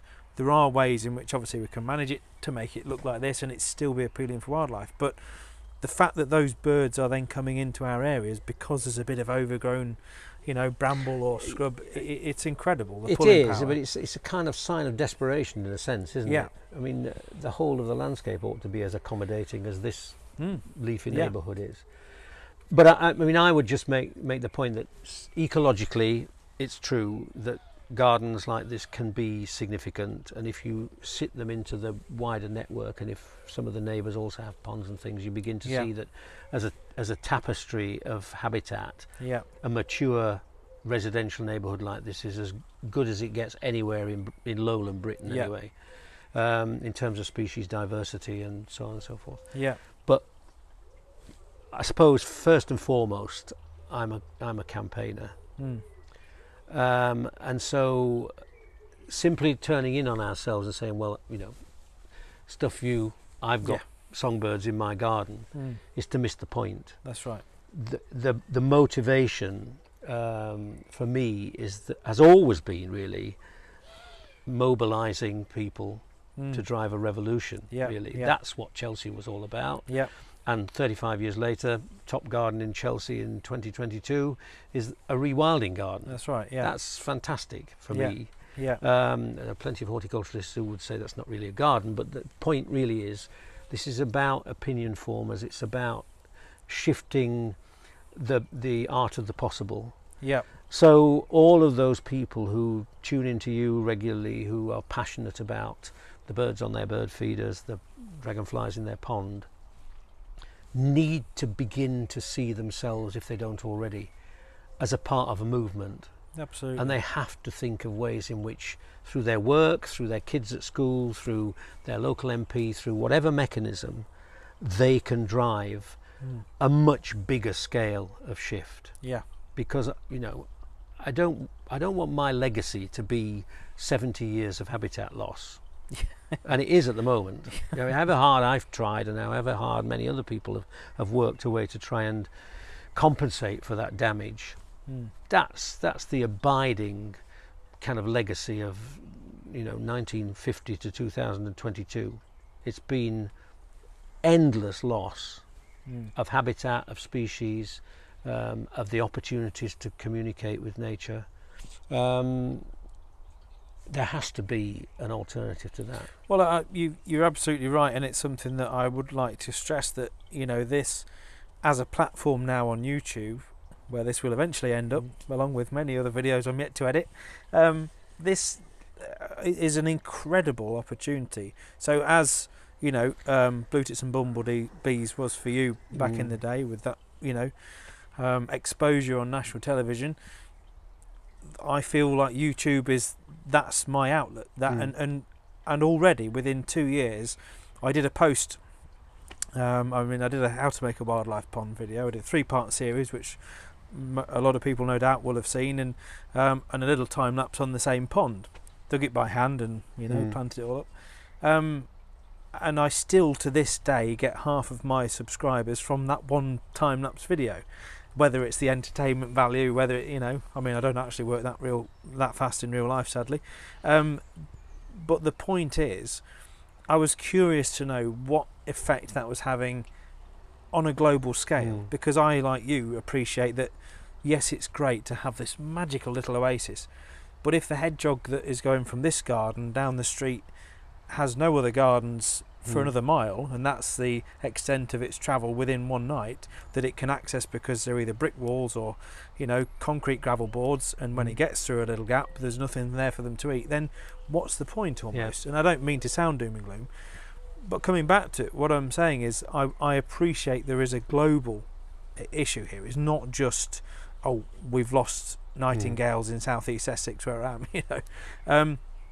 So I did a little video and I said to people, right, I want to know how many people have created a wildlife pond or a barrel pond off the back of my 3-part series over, and put the email address in, and so far we've had over 150 emails from all around the world from people saying, here's my attempt of Massachusetts, from India, Australia. Brilliant. And I just think I personally don't feel I could do any more than that. If I died tomorrow, I'd die happy knowing that that's had a massive impact. If you think and it's there forever. That's the other right. thing. Yeah. If you think about 150 ponds, and that's the people that have bothered to watch any more videos after the first one. There was some really interesting research work in Sheffield, wasn't there, a few years ago, and they came to the conclusion there were 10,000 garden ponds in Sheffield. Wow. 10,000. Wow. I mean, if you took the whole of rural Cheshire, which was a fantastic pond-rich farming landscape, I think if there were 1,000 in that entire county still, I'd be astonished. Yeah. So there's been a flip really over in that 60 or 70 years, from the post-war countryside being full of neglect because of the war, pre-chemical revolution, largely pre-mechanical revolution, really. I mean, the machines were, Force and Dexter tractors were limited in what they could do in 1950, whenever it was. In the 70 years subsequently, that landscape has been really degraded, simplified. All the wet bits have gone, the hedgerows have gone. This is a generalisation, but it's not too much of a generalisation. No. That the fields have got bigger and bigger. There's nothing living in them apart from the crop, and this is all a fantastically successful story for the agronomists. But actually, the reverse of that has been true in the urban areas. The one great loss in this landscape has been the industrial dereliction. Ironically, when I was involved with starting the Urban Wildlife Group all those years ago, our greatest asset was the old pit heaps and the old quarries and the brownfield land. The great majority of that has gone. It's been built over, or it's been improved by landscape architects somewhere.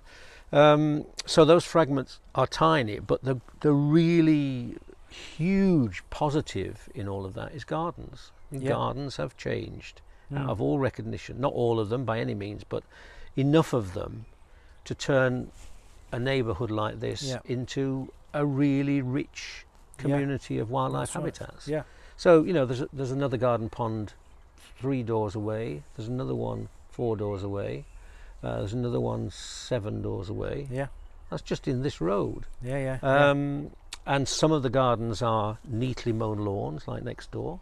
I don't have a lawn. No. But you know, my song thrush doesn't need me to have a lawn because there's one next door. So That's right. as a mosaic of habitat, you can't really beat this kind of landscape. But there are no hen harriers here.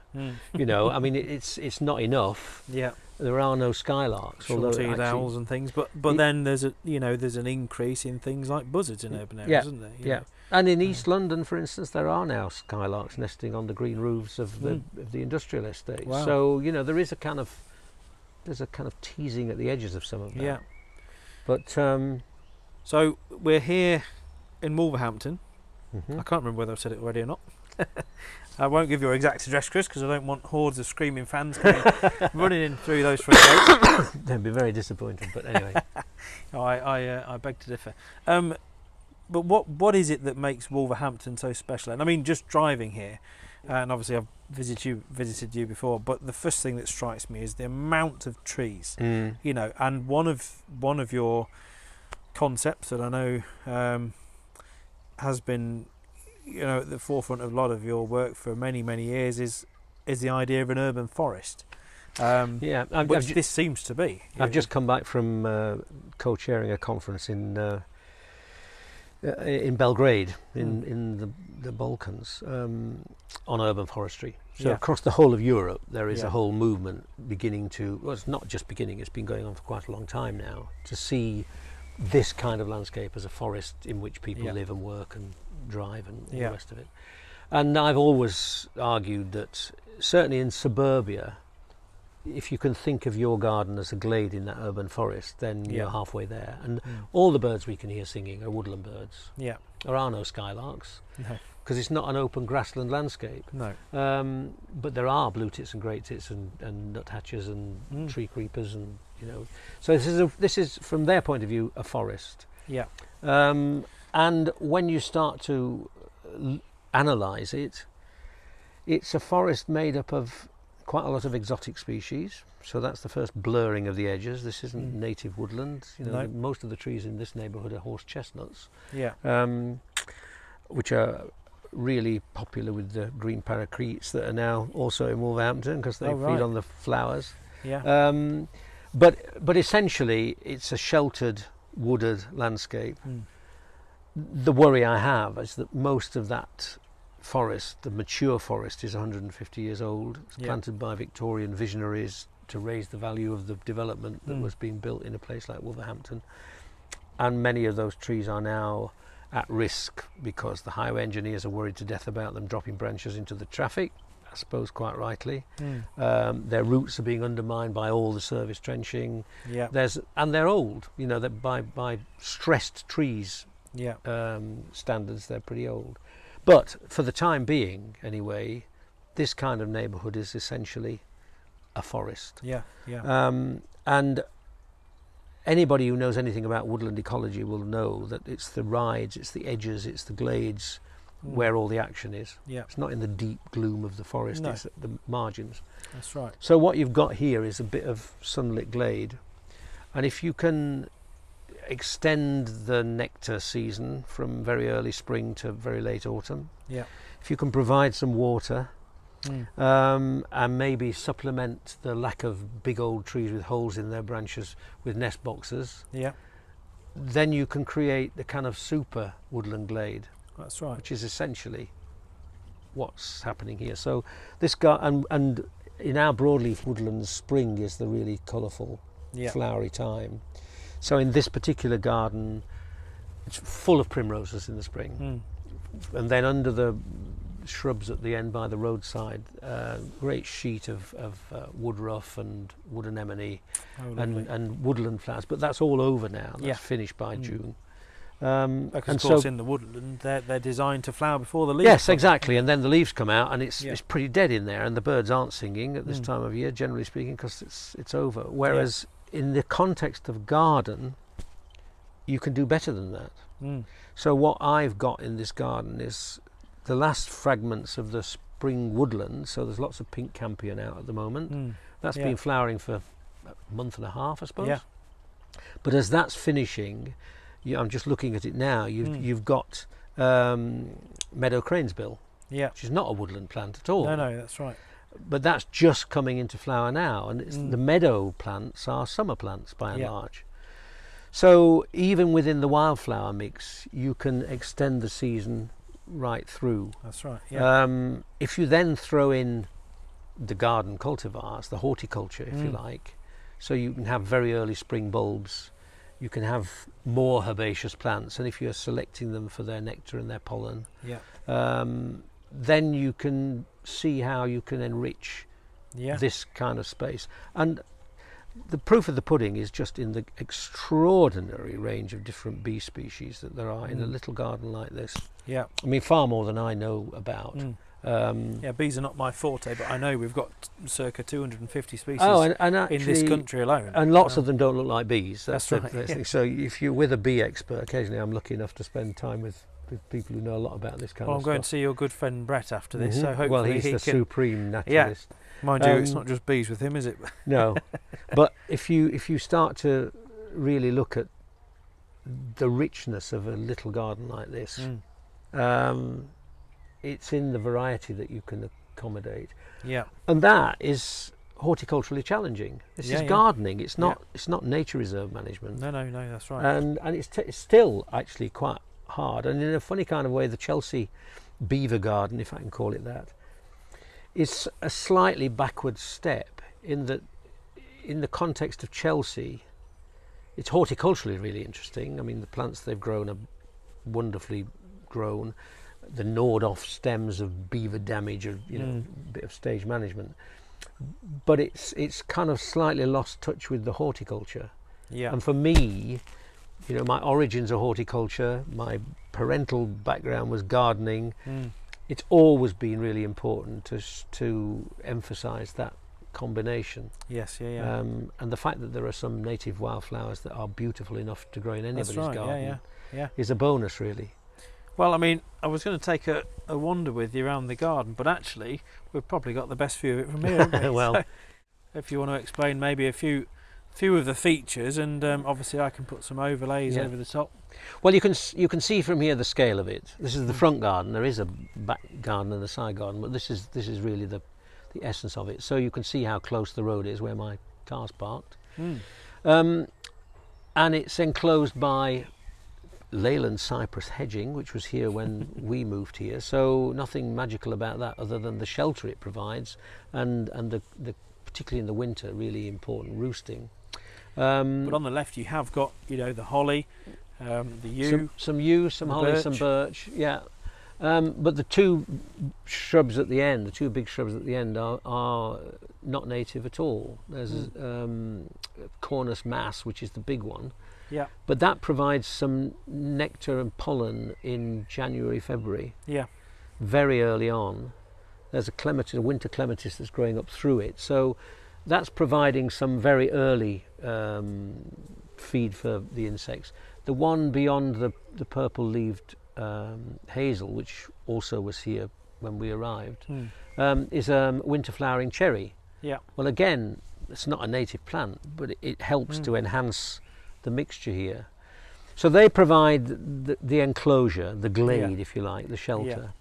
And then beyond that you can see the bigger trees of the adjacent park and the street trees and things. But then the centrepiece of the garden is the pond. Yeah. And it's a butyl lined pond. The pond has been here for 30 years. I've had to reline it once 10 years ago. The butyl liner just eventually degrades, but it took 20 years. Quite a job to undo it and put it back again, I can tell you. And that around the margin of that, in the shallows, you've got a whole range of native wildflowers, almost exclusively native wildflowers. So the obvious things at the moment are the yellow flag iris, which are just coming to the end now. Yeah. Before them, there was a lot of marsh marigold, which is finished. You can see that there is lesser spearwort just coming into flower now, another yellow. Yeah. So there's also things like brook lime and water forget-me-not, and I can see some gypsy work down there as well. Yeah, so quite a rich mixture of things, all growing with their roots in the water. The centre of the pond goes down nearly a metre in its deepest point, so there is some deep water, and as you know, critical thing in building the pond was to put subsoil in the bottom of it, so there's a muddy bottom, which is tell why you how many comments I still get on YouTube saying you've just created a mud pit, Exactly. But that's why we have dragonflies and damselflies. Yep. Of which there's a fantastic dragonfly just very southern conveniently. hawker, isn't it? Just emerging. I don't know whether it's yet flown away, I hope not. But I mean, what people don't realise, they see the dragonfly and they think that's fantastic and it's on the wing for a few weeks. but it's spent 2 or 3 years in the pond, Right. in the mud and catching tadpoles and things. This particular pond is really extraordinarily good for newts, for smooth newts and great crested newts. Ironically, never a frog. Yeah. We get frogs, but there's never any frog spawn. And do you think that's because of the predation of the frog spawn? I don't know. When we first spawn? put the pond in, we had lots of toads in the garden. Right. And so you had these wonderful long strings of toad spawn. I haven't seen toad in this garden for 20 years. Really? Across the road there is a bigger pond which the community put in. I put in with the community nearly 30 years ago. That's a fantastic frog pond. Really? I mean, barrows full of frog spawn. So I have no idea why, they're 100 yards apart. This one's got lots of newts, that's got lots of frogs. It's the magical thing for me is that it's just a wonderful window on the changing weather patterns. I only need to look from the bedroom window to know immediately whether it's raining or not. It's that kind of indicator, and a constant traffic of not just would like to think that there are hedgehogs coming to drink and foxes and maybe even local badgers in this case. Certainly the local cats come and drink at the pond, and we are plagued with cats here. But also, if you watch carefully, you'll see a constant stream of wasps, for instance, coming to drink, and bees, and quite a lot of activity that's kind of below the radar.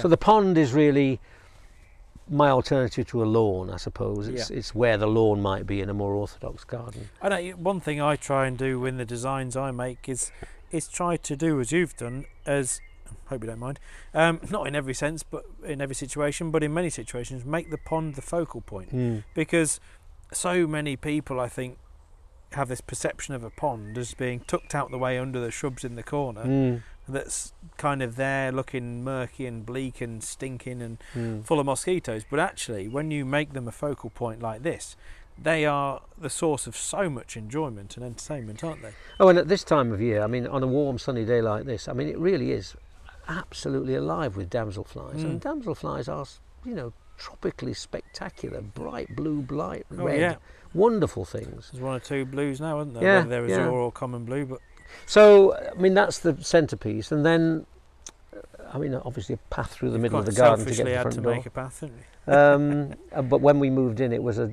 dead straight slab path, so you can soften the sense of the place. And then for the rest of it, it's really a matter of trying to roll through the year. So I'm a great believer in putting in seasonal bedding. So I've just been planting tobacco plants, Nicotiana, which will hopefully, if the slugs don't get them, will flower on into the autumn. Earlier in the spring, very lots good of for wallflowers. well, aren't they? Yeah, I mean, they're all enhancing the offer, if you like. So there's a really long list of single-flowered, pollen-rich, nectar-rich garden plants that can really enhance the whole thing. And then on top of that, obviously, things like nesting boxes, bird feeders. There's a whole range of ways in which you can.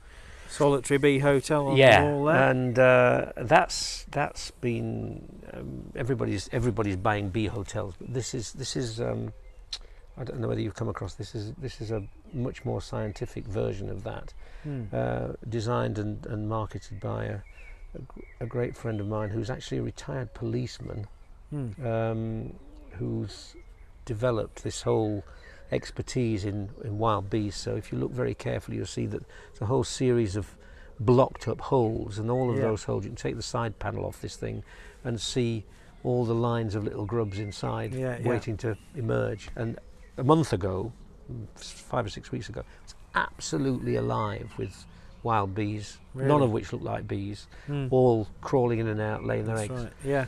And there's a little bubbler fountain here, which is something I've been advocating since those heady days of... Dippers visit on that?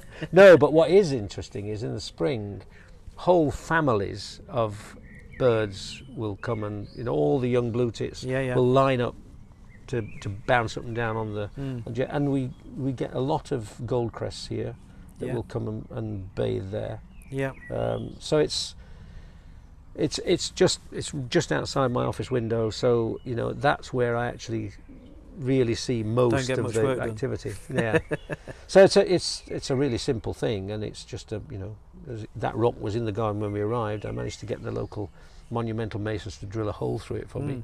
And it sits it's a nice audible backdrop though, isn't it? Yeah, and it sits over just a simple tank with a submersible pump in the middle of it, and trickles away. Yeah. So it's that kind of detail. It's the detail. That's right. Just down below where we are sitting, there is a dry stone wall that I built 30 odd years ago, just to get a level area of terrace to sit on. Yeah. But that dry stone wall is full of nooks and crannies, which means it's full of spiders, it's full of hibernating newts in the winter. That's where I used to see the toads in the winter, which have now disappeared for some reason. So the detail level, that's right. I think people need to really tune down. Yeah. Even here, you can see along the edge of the step there, lots of people will be oiking out all of that vegetation, but actually I like it. It's part of the charm. Well, it softens it, doesn't it? Yeah. It adds to the charm of the garden, and you're absolutely right. And obviously you are practicing what you preach by creating a mosaic of habitats. So you've got the taller trees, as you say, as the height coming down to the shrub layer for more denser nesting potential for your songs, your robins, your blackbirds, and everything, and then into your sort of herbaceous borders with the pond in the middle and the kind of the woodland glade dry stone wall. Well, it's got it all, really, hasn't it? Yeah, and I think. And what's this square meterage wise, would you say? Oh, what? Maybe 50 square metres, I suppose. Yeah, 50, 60 square metres. And I think once you adopt this kind of relaxed approach to gardening, then actually you can be more tolerant of some of the. So in the back garden, the dominant plant at the moment is Welsh poppy. Yeah. I don't plant them; they just pop up wherever there's room. Yeah. And it's interesting after all these years listening to Alan Titchmarsh not that long ago talking about how much he loves the fact that he's got Welsh poppies naturalising around his garden. Changed days, you know. I mean.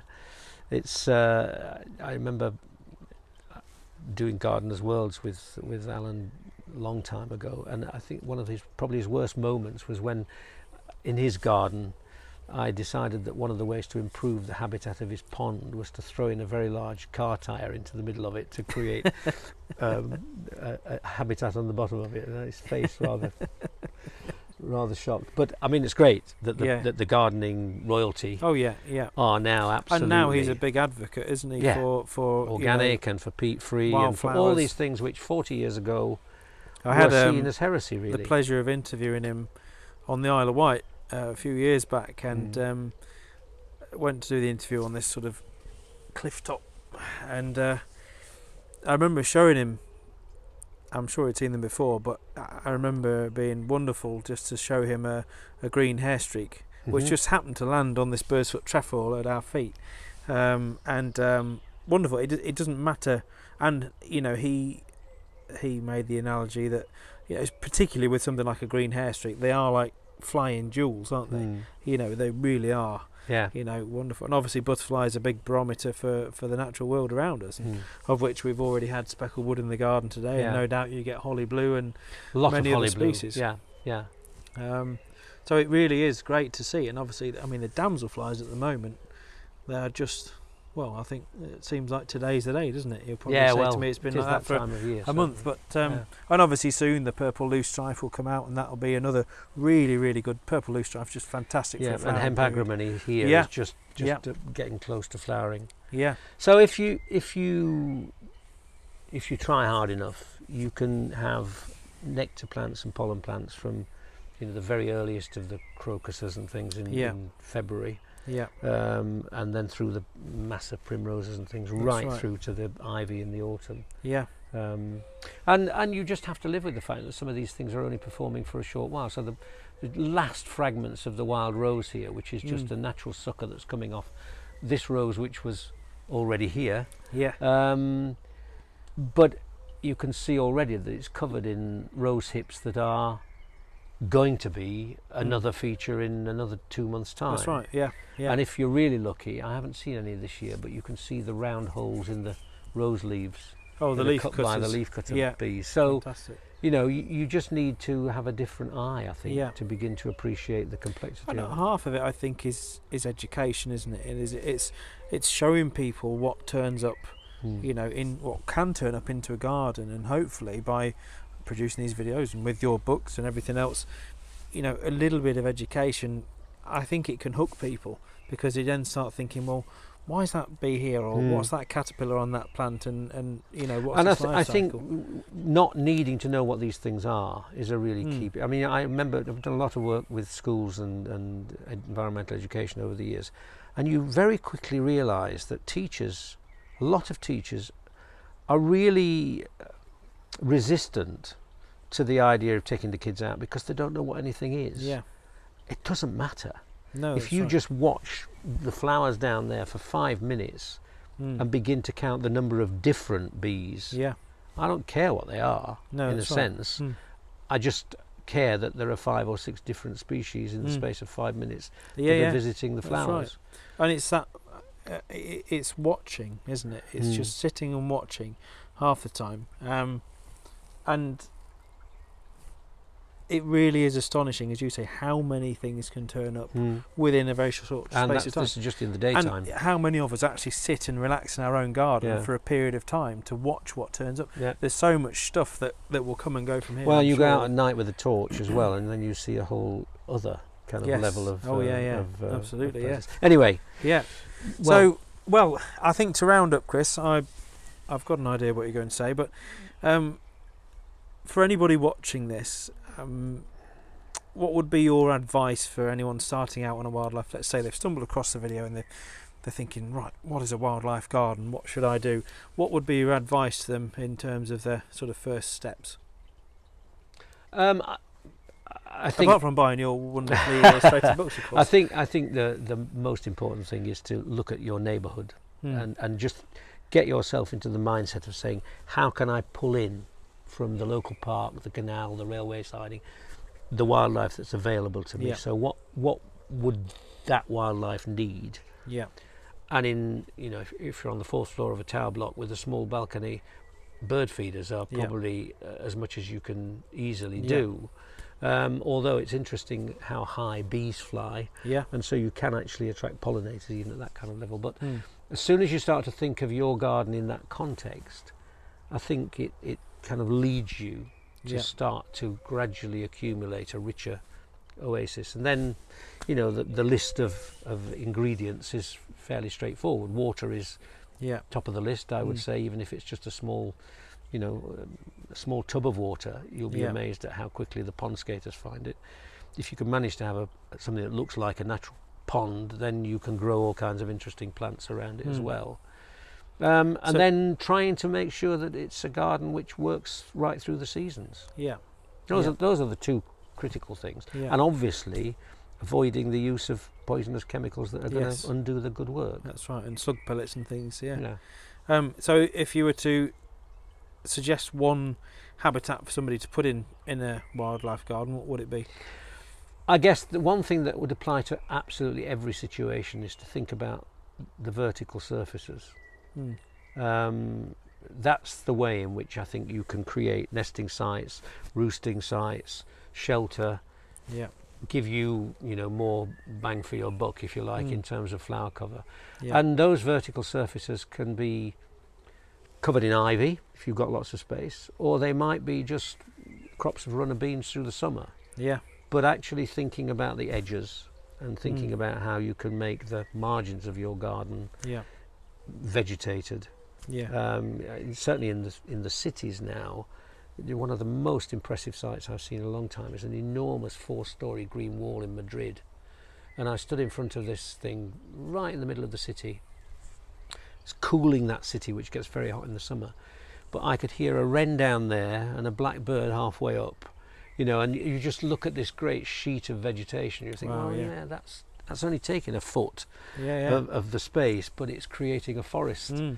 So I think even with people with a balcony, getting something to grow up the the vertical surfaces is probably where I'd begin.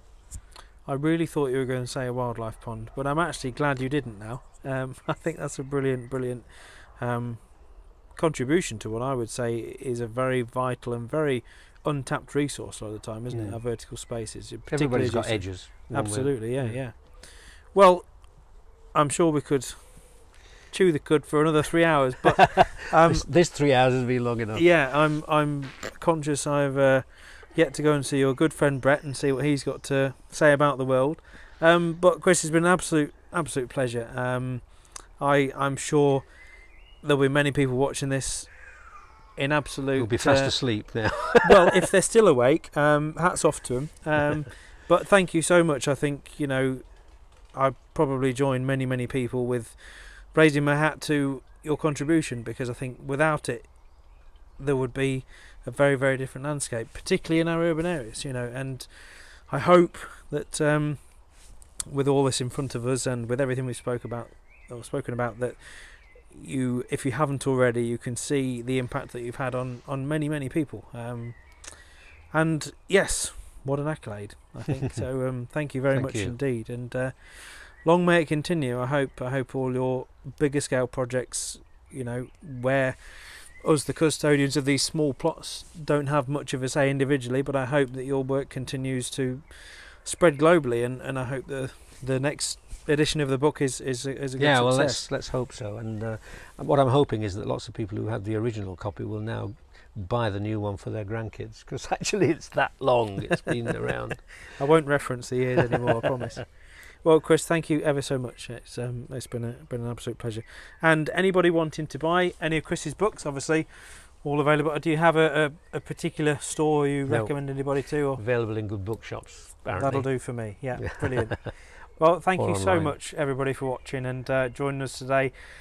Apologies, in a way, it's a bit longer than the normal videos, but I think what Chris has had to say has been, very interesting. I've certainly enjoyed it very much. So, thank you very much for watching. Please feel free to subscribe to the channel if you haven't already. Give the video a like, and I'll be sure to bring you many more interviews, including your good friend Brett Westwood, in videos to come. Thanks for watching. I'll see you soon.